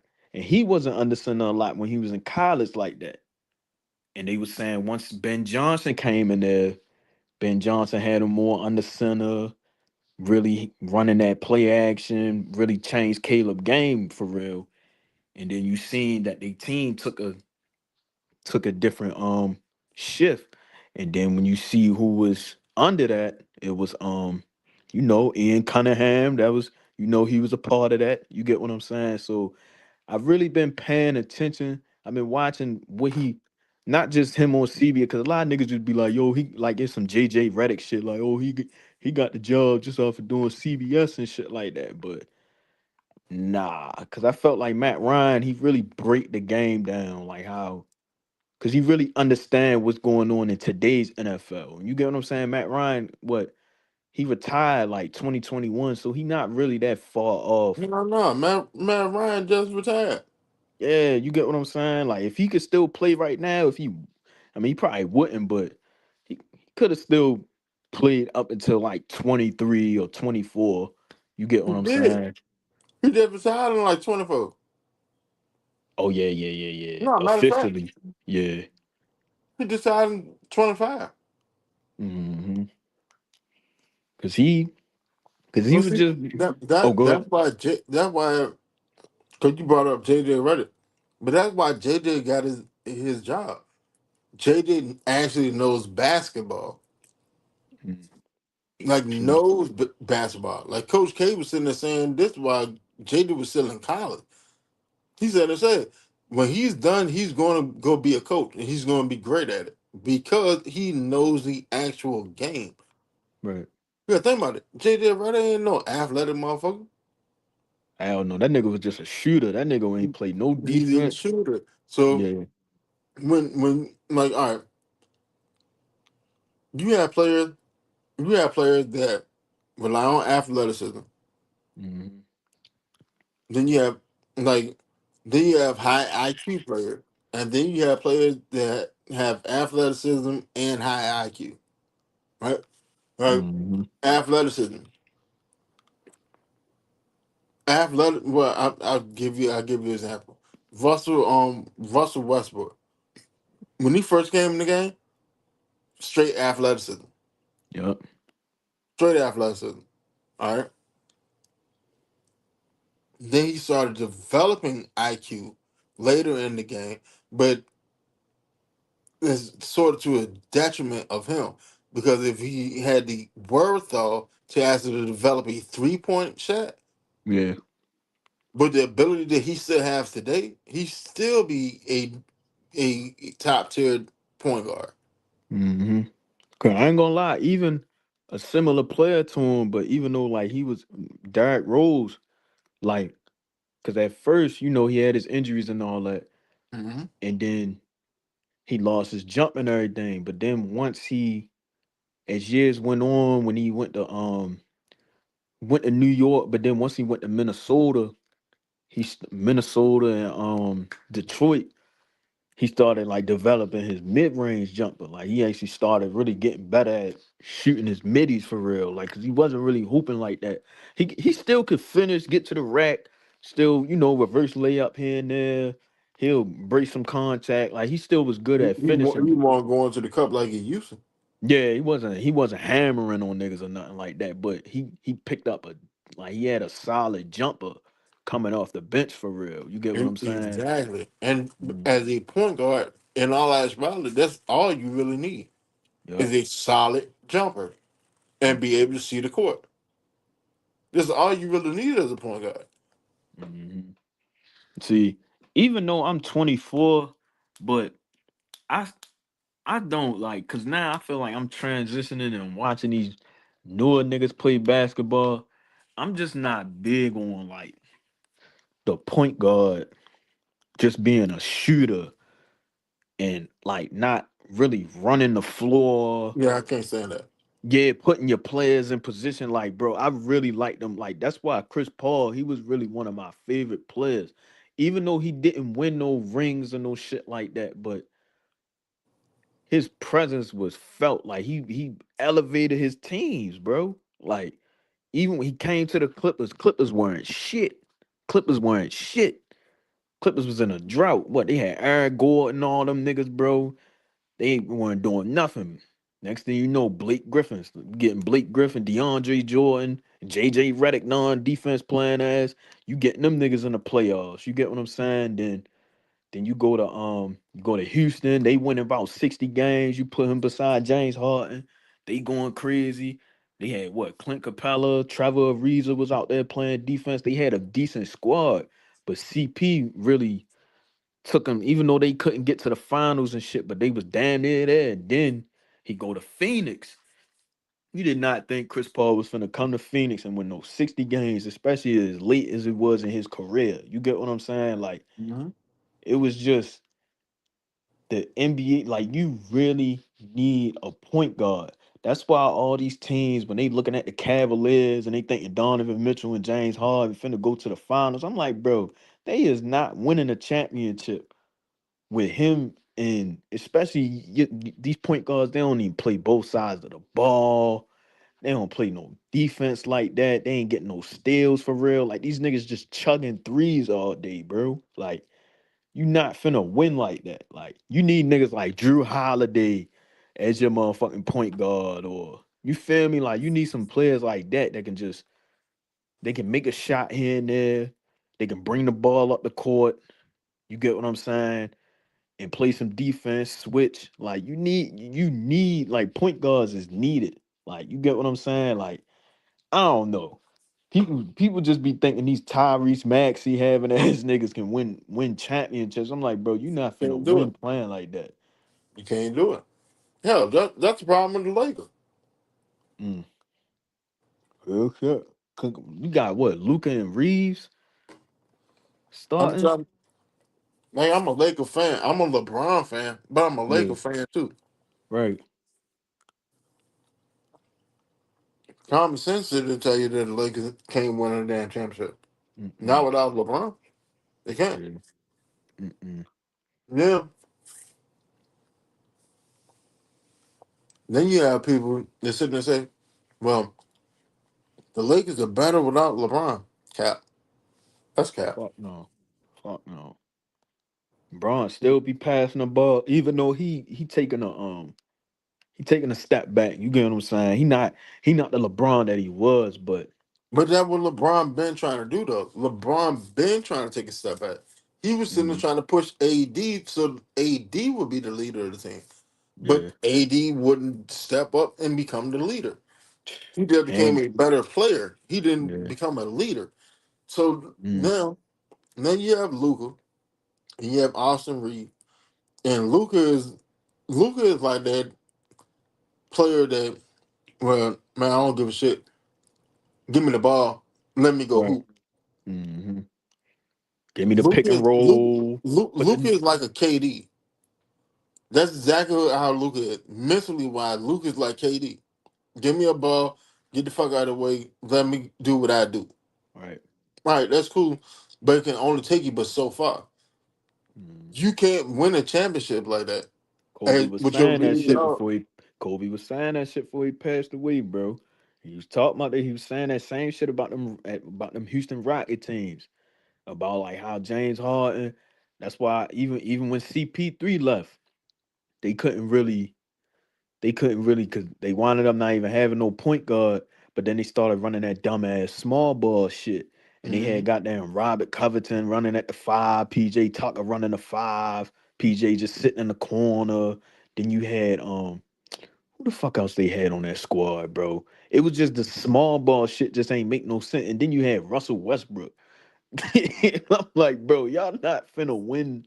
Y'all gonna make it to the playoffs because y'all got the talent. Like the talent gonna get y'all there. You get what I'm saying? You got niggas that can score. They play at a high level. They can win you games. But in a playoff matchup, when that shit get real and niggas really dial in on you in the playoffs, and niggas start really throwing hella bodies at you, niggas start throwing them wing defenders at you, bro. You not finna, you not winning no 7 game series playing like that. Like, hell no.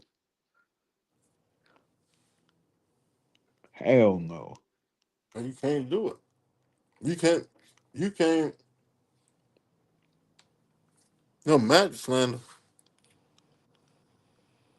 hmm That shit crazy. And I Hold fuck. Oh, go ahead. on, Miller Mill. Hold on, what Magic slander? Matt, Magic Johnson, nigga. We want to talk about no Magic Johnson. He said JJ was that bull, bro. I said it. I said that's why JJ got the That's why I said JJ got the coaching job because JJ actually knows basketball. Oh, What you you talking talking about? about when he was in Orlando? Yeah, JJ know Oh, he knows the actual game of basketball. That's why he's the coach. oh yeah, yeah. Yeah, no, JJ ain't no athletic motherfucker. I don't like. I'm gonna be honest.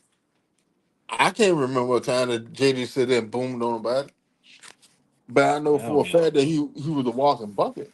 Yeah, that nigga was a shooter.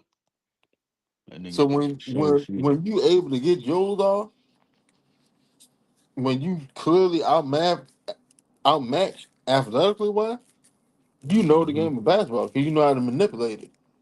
Uh, bro, them Clippers teams, and I ain't mean to switch that shit to basketball. You get what I'm saying? I ain't mean to switch to the top of the basketball, but Oh shit, I ain't got no problem with it. yeah, but them Clipper teams, bro, it was just I just felt like they was missing a because even when they had JJ Redick and shit, they was just missing that three. Like they was missing like a decent small forward for real. Cause you had Blake and DeAndre, you had them as the lob threats. And Blake was starting to put his game together. Blake was starting to get a mid range. He started shooting threes. Like Blake started really getting his game together for real. He's putting it together, but we No, just you good. never, huh? No, no, talking to Miller. No, you good, bro. Oh, Yeah, I feel you with Bulls.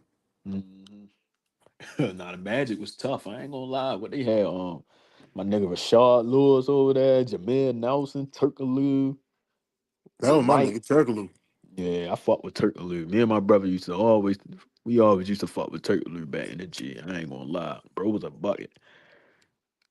Shit, he came to the Clippers too late, and that was a problem. Clippers ain't had no three, and then once the Warriors took off, it was over for the Clippers.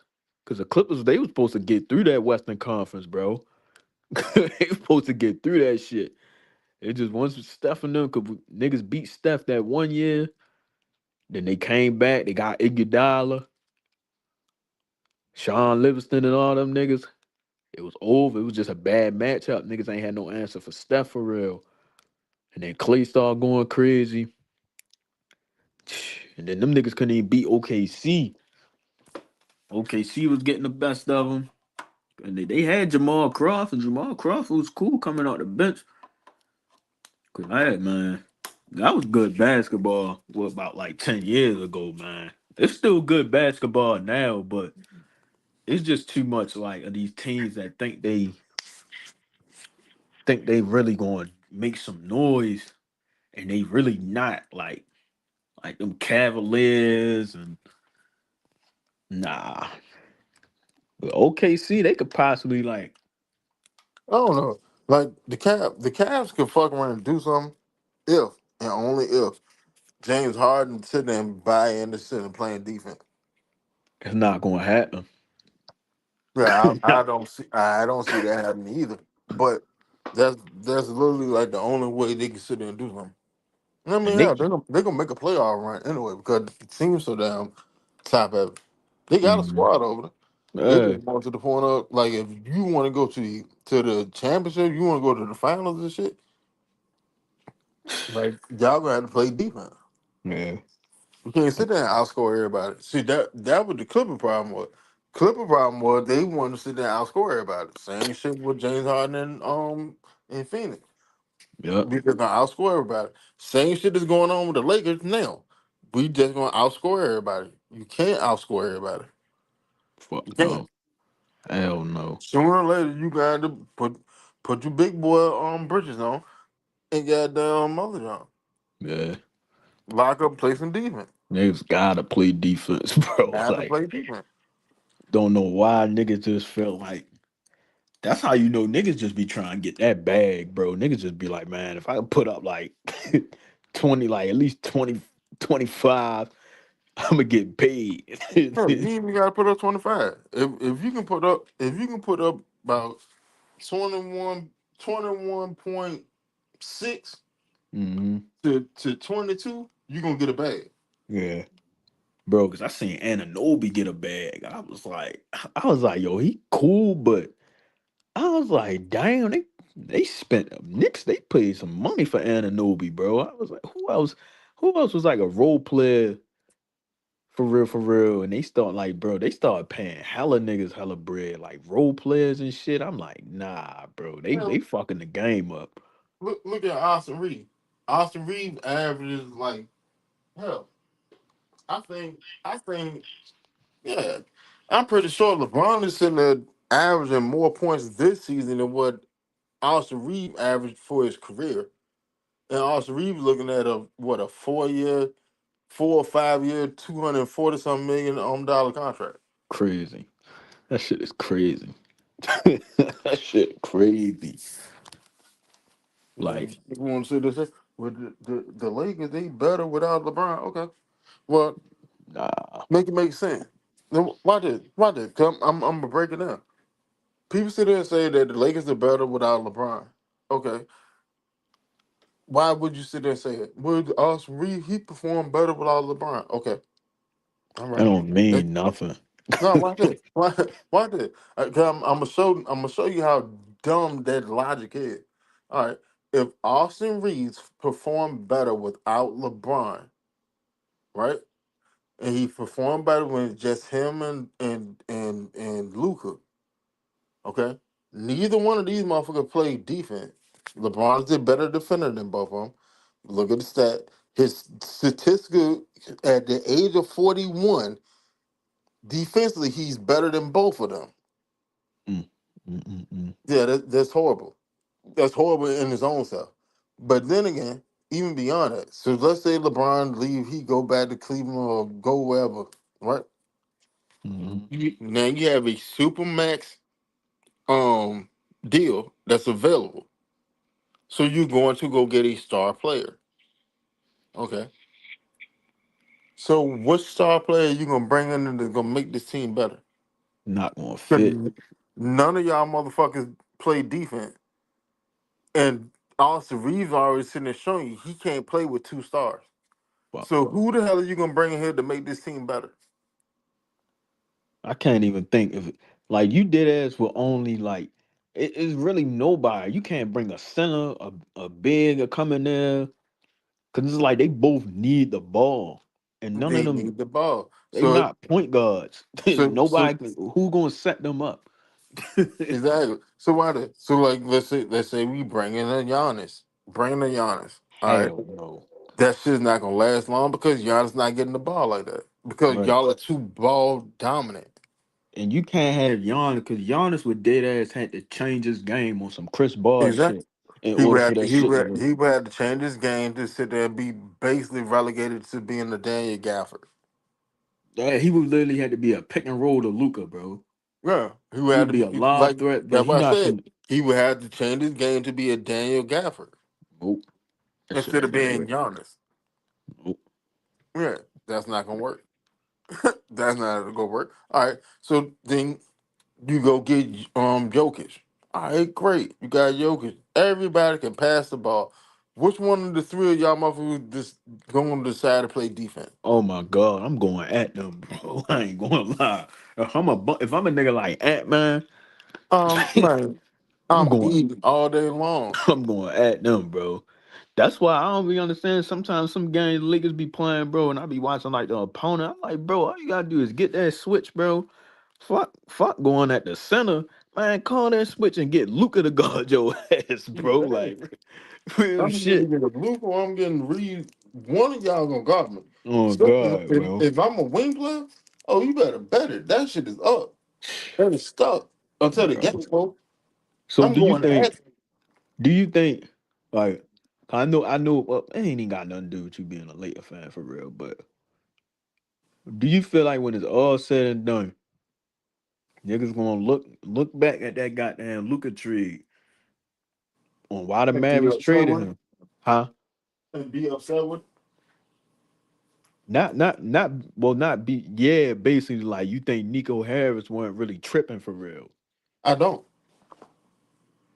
In all actuality, I don't.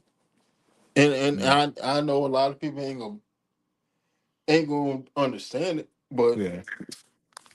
seeing Luca, like me now, me watching the Lakers the way I watch the Lakers, and seeing Luca the way I see Luca, Luca doesn't play winning basketball. Don't, bro. And Luca just scores a whole bunch of points. That's the mm, same shit that Jordan was doing in the fucking 80s. It's the exact same shit. Yeah, it looked good because he put up all these numbers. And mm, then the first thing everybody, well shit, man, you ain't got a team. That's cap.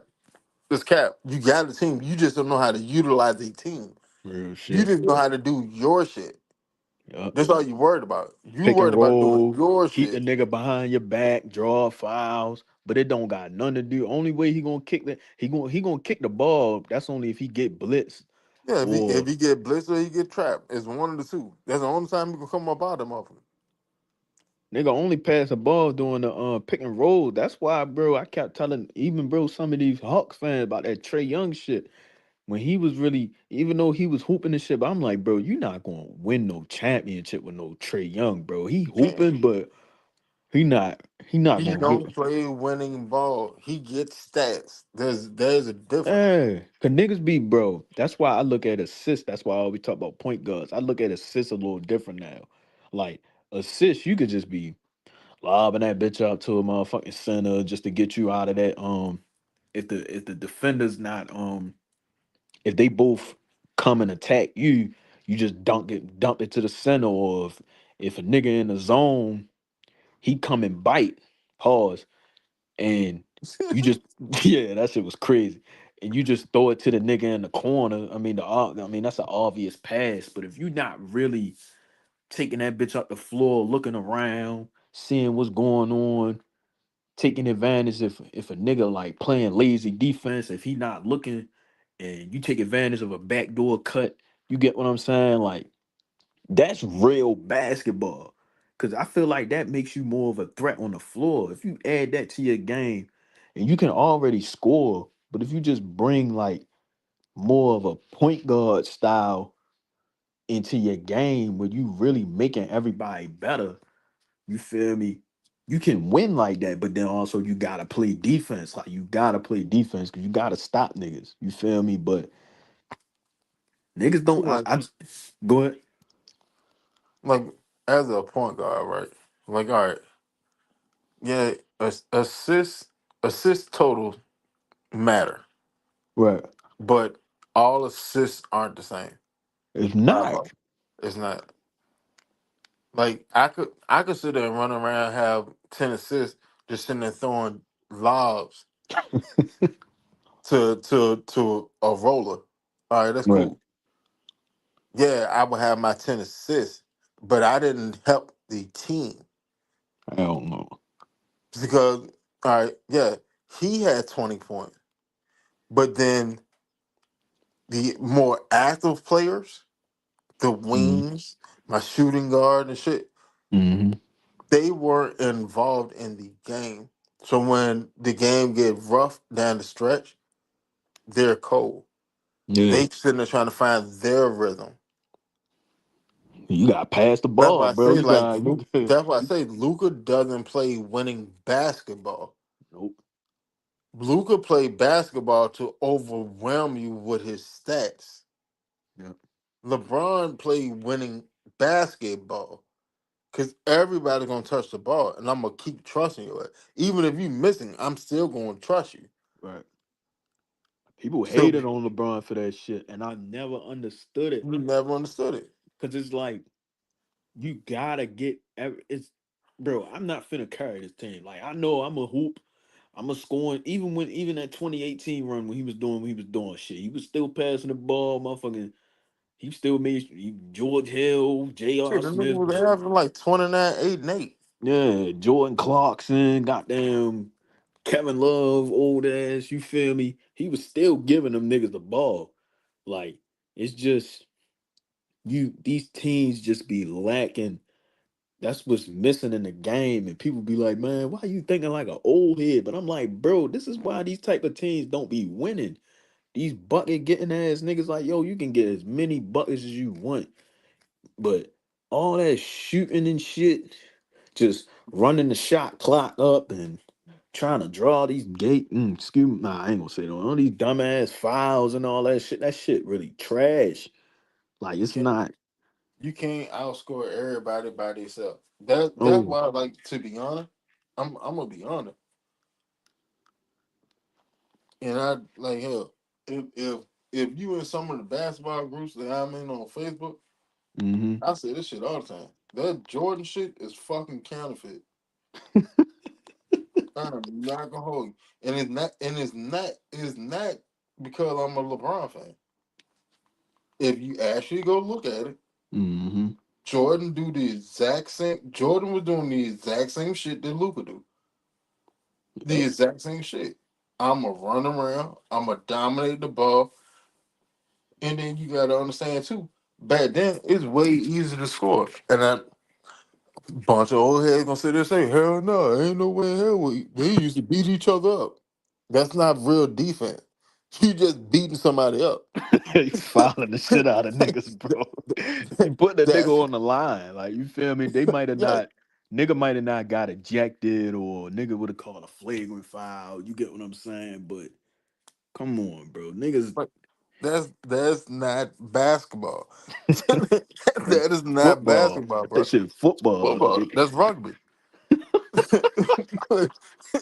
But on some real shit though. On some real shit though. That's Yo, what it is though. So like, yeah. and then back then, they had illegal defense. Illegal defense, and all that rally was your primary defender. See, like nowadays, defense is way more complex. Way more complex. Mm-hmm. Run zones and shit. All right. Yeah. back then, you literally had to stay within the arm reach of your primary place person. So like if you a point guard and you match up with the point guard, that's your primary. You got to stay Right. within the arm length of him. If Hmm. you're shooting, if you're a small forward and they got you guarding the point guard, you got to stay within an arm length from him. The only way you can sit there and double team jump, you can't double team in rotation. You got to double team him before he start his dribble. You got to head and double team him before he started dribble, or he has to bring the action to you, where you can still be within the you know without violating the legal defense. Shit, crazy, bro. So basically, you're playing one-on-one basketball. Yeah. That's why the Bulls were cooking everybody at. Because what they would do is they'll come down the court, they will pass it to Pippen. Jordan will sit there and roll out the elbow, come around to the other side, and now he's literally the only person with his defender on this side of the fucking court. They cleared out the court.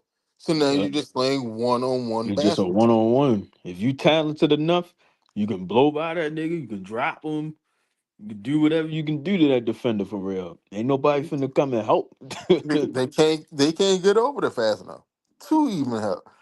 So basically, what you're doing is the same shit that James Harden was used to do. I'm gonna Hmm. ISO your ass and I'm gonna cook you. Yep. It's not that hard. Jordan literally sat there and went to the league office and sat there and told them don't bring in zone defense.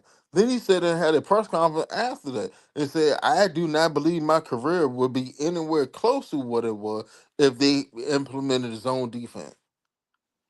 Damn. He's sitting there telling you, yeah, I play ISO ball. if that zone shit was in it, my ass be cooked. If Jordan was, and everybody sit there and say, well, if Jordan was playing nowadays, he averaged 40 points.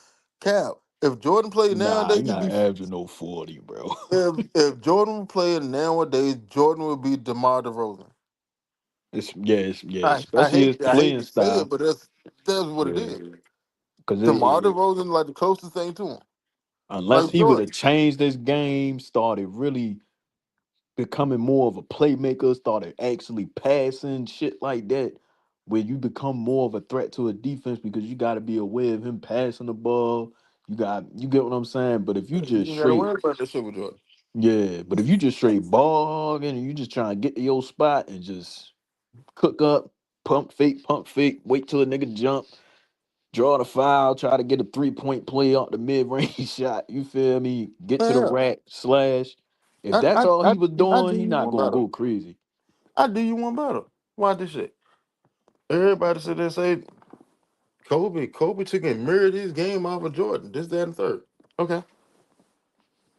And Kobe, he a better shooter and all that shit.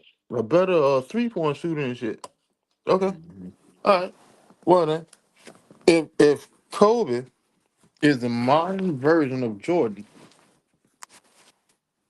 and he was the closest thing to Jordan, that's what everybody say, right? Okay. Kobe averaged 25 points for his career. So why the fuck people would think that Jordan would come around and average 40? That's a dub. Fuck no. Mind you now, Kobe played in Jordan era. And then he turned around and played in LeBron's era. Yeah, he played against KD, Dirk. He played against a young KD, young OKC team for real. Yeah. Who else? Who else He he he played? he Yeah. he played against the '96 Bulls, the one that Hmm. had the winningest record until Stefano came along. He played against them because that's when he came in the league. He played against them. He played against Scotty's Trailblazers. He played Hmm. against them. He played against the beginning of the Spurs dynasty. He played I was against just them. ready to bring up the Spurs, bro. Yeah, he played against all of them. Like, come on, man. Yeah, and bro, I was just ready to get to that Spurs shit. They was one of my favorite, even though they weren't one of that weren't my team, but watching them, was Oh, one this of was my beautiful basketball. yes, bro, one of my favorite teams to watch, bro. When they had goddamn what Tony Parker, Ginobili, and then it's just that system, bro. Just them moving the ball constantly, just always moving the ball, finding the next man open. They just played with a lot of it was just a lot of IQ. You just moving the ball. You just can't have one nigga at the top of the key trying to create offense. Like it's just everybody. That means defenders. They just get a break. They just chilling. I'm just chilling, waiting for this nigga to pass. If he make a stupid ass pass, I'ma just you feel me? I'ma go ahead and grab it or deflect the ball. You get what I'm saying? It's kind of more easier to play defense. You feel me? Cause nigga ain't gonna have a perfect game every game, especially in a playoff series, bro. Like you can do all that dribble, dribble, dribble, step back, all that shit. You can do all that. That's cool, but nah. It's just like the Spurs. They move the ball around. Then the Warriors, when Steve Kerr came up in there, cause Steph Curry could have easily been one of them kind of niggas, but Steph played within that system. He moved around, he running around the three, the baseline. You get what I'm saying? And if it's not there, Steph gonna pass the ball, move around. Like Steph was a team player too. Like then you had Draymond, even though as much as I sometimes I be looking at Draymond, I'm like, man, you ain't all that, but he played a key on that. He played a big role on that team. Kept that offense together for real. Like Damn right. he set them niggas up for real. Like you feel me? So it just that's how basketball should be played. Like them Spurs team had Boris Diaw, that nigga was out there. He was doing his thing. Kawhi playing. You have to have that glue and guts player on the team. For a championship team, you always have to have it. I don't care what team you talk about in NBA history. There's always a glue and guts on player. But Draymond, in all actuality, is the de facto point guard for those championship Golden State team. Yeah, hell yeah. It just he wasn't That, he was just a power forward playing that position. They just really they did the small ball offense the right way for real. hmm like Steph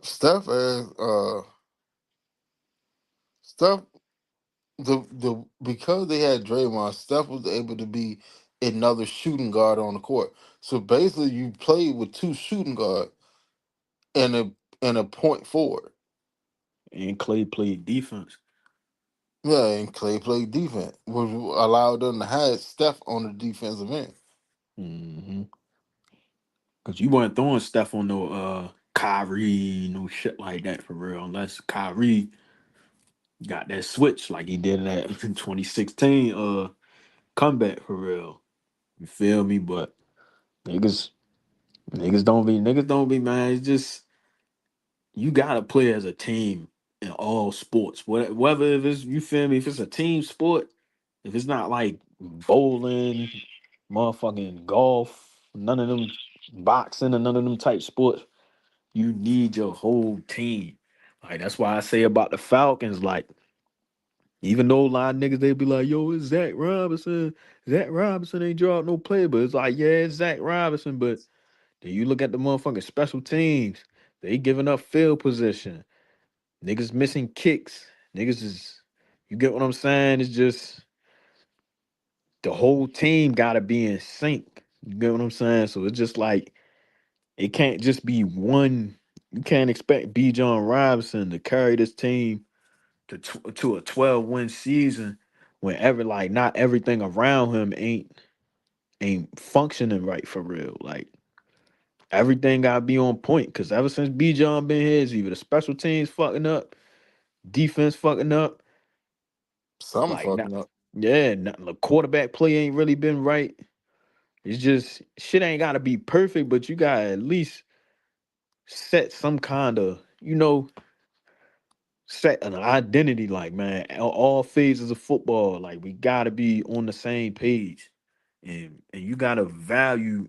all those positions. Like, you feel me? It's just so that's why I'm looking at what they doing this off season. I'm not mad at it. You get what I'm saying? It's not the most flashiest. It's not the most popular thing, but you're just trying to build an overall team. You get what I'm saying? And that's why I like what Jeff Aldridge did with our defense. Instead of you thinking you gotta rely on I'm not talking about this year, but just relying on James Pierce and Jalen Walker to come in and get hella sacks last year. Hell no. We're gonna get Dorless up in there. We're gonna sprinkle Dorless around. We're gonna sprinkle LaKale London around. We're gonna sprinkle Zach Harrison around. Goddamn, who else? Who else?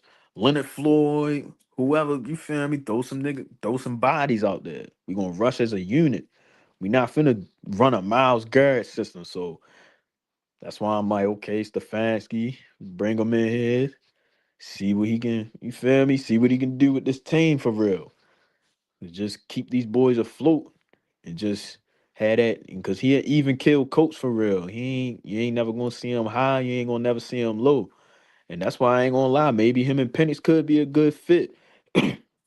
Mike Penix, you feel me?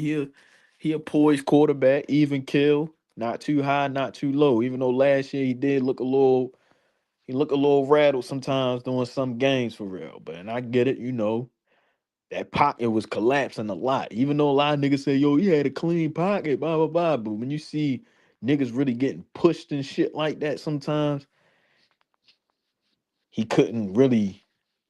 I don't know. He just looked a lot of different. He looked like a different quarterback in 24 than what he did in 25. Because the way how he was sitting in that pocket, that Carolina game at the end of the season, he was just chilling, faking the ball, just letting that bitch rip, letting it rip, letting it rip. And then you go to 25. I mean, you started out 25, right? You had that Tampa game. You was letting the ball go. You feel me? You was decent. Minnesota game, that the run game really took over. Carolina game, it got nasty, bounced back, had the Commanders game. You start darting up. Then you had the Buffalo game. And then it kind of got a little iffy after that for real. But like, it's cool though. But we just gotta. I still believe in Mike. I feel like he can beat Tua out, bro. Like, you just gotta. He gotta get healthy first. You feel me? He been doing it, doing his rehab and all that shit. But I just hope it put a chip on his shoulder. Like, bro, you bringing in Tua.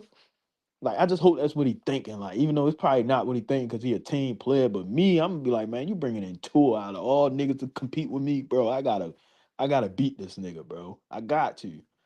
He just gotta Yeah, prove. I gotta skin his ass up for y'all disrespecting me like that. Yeah, That cause would be my mindset anyway.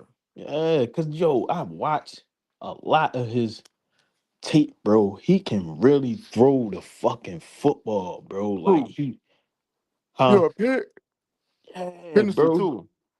Penix. Yeah, like Penix got a like. I put it to you like this: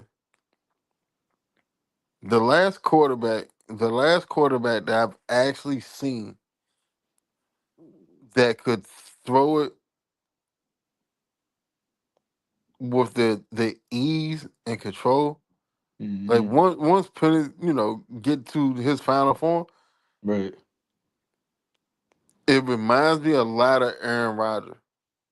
I Hmm. mean, a lot of Aaron Rodgers. Yeah. Cause you got like when he throw it, right? It's never like, because sometimes a receiver might gotta come back to the ball. The ball might be a little bit too short. The receiver might gotta stop a little bit. It's like when he on, the ball is always in the right spot. Even that touchdown he threw to Drake in that Buffalo game, where it was the one with Drake, he extended the ball out and pulled it back. And then like I think the safety, because Kyle Pitts was right there on the I think Pitts was in the slot, something like that. And Pitts ran like a little post going in. And once the safety followed um the cornerback and Kyle Pitts, he straight threw that bitch right to Drake on the money. Like he targeted that shit right at his fucking hand. Like he put the ball right where he needed to. Like Drake was boxing him out.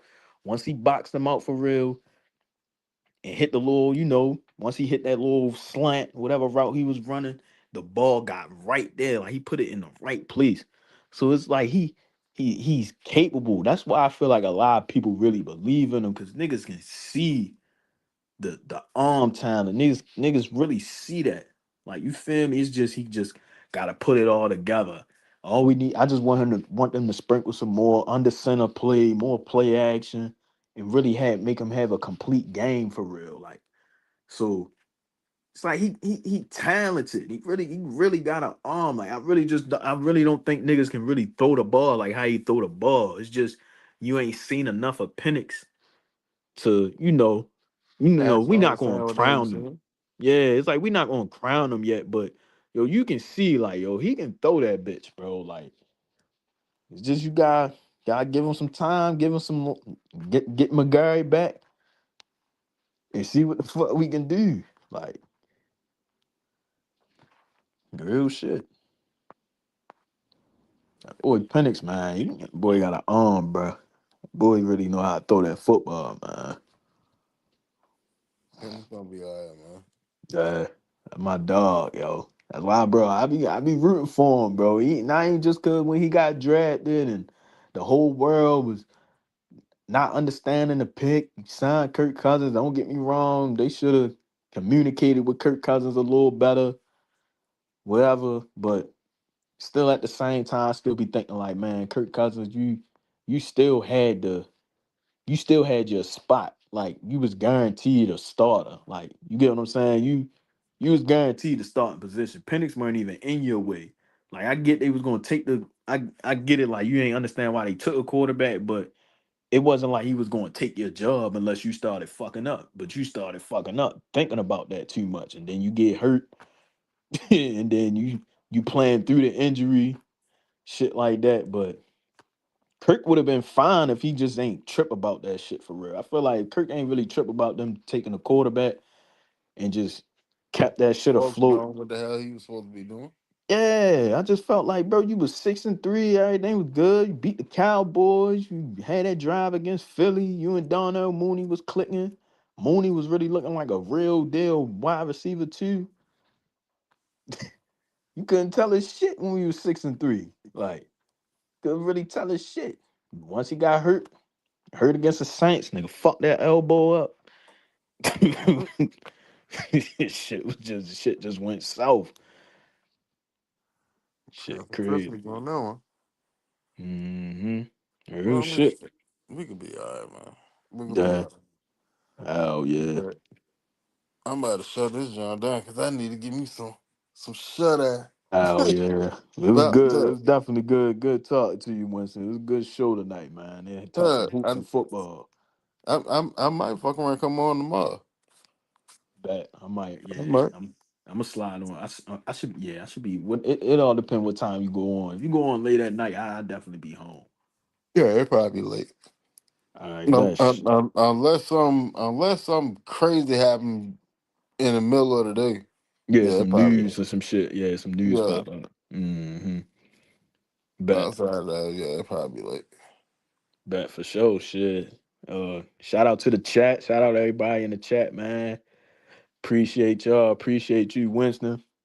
So Uh, shit. Shout out to John, man. Y'all know what's going on, man. It's your boy Zay. Zay in the bag. Add me on Twitter at Zay in the bag. Underscore. Um, it's good talking football, talking Falcons. Um, Decent free agency so far. Hopefully, you know what I'm saying. Ian doing what he's supposed to be doing, adding the depth pieces and everything. And yeah, man. Y'all have a blessed night, man. I'm ready to wrap it up. Shit. Take my ass to sleep, man. All right, but My God. so shit. Uh, shout out to everybody in the chat, everybody that came through. Shout out to Zay and Red. Uh, well, Zay already told y'all where y'all can find him. Red, if you if y'all don't know, tune in to the Red and Rev show. Tomorrow morning. Well, this morning at 10:30 a.m. on YouTube. They got a Facebook group too. Um, yeah, it's either 10:30 or 11. They may have moved it back to 11. Where they usually start at. But I think it's 10:30. But yeah, tune into it. Appreciate the Ray Bud. Love as always. But yeah, the Red and Rap Show, 10:30 on YouTube. Catch us here. Catch us on Facebook. We got two Facebook groups. The eye test is the name for both. Catch us on X at the eye test. Um, and then catch us right here. Start off with Falcon Talk. Ain't no telling where the conversation gonna go, but you can enjoy the ride along the way. And I appreciate y'all for kicking with us tonight.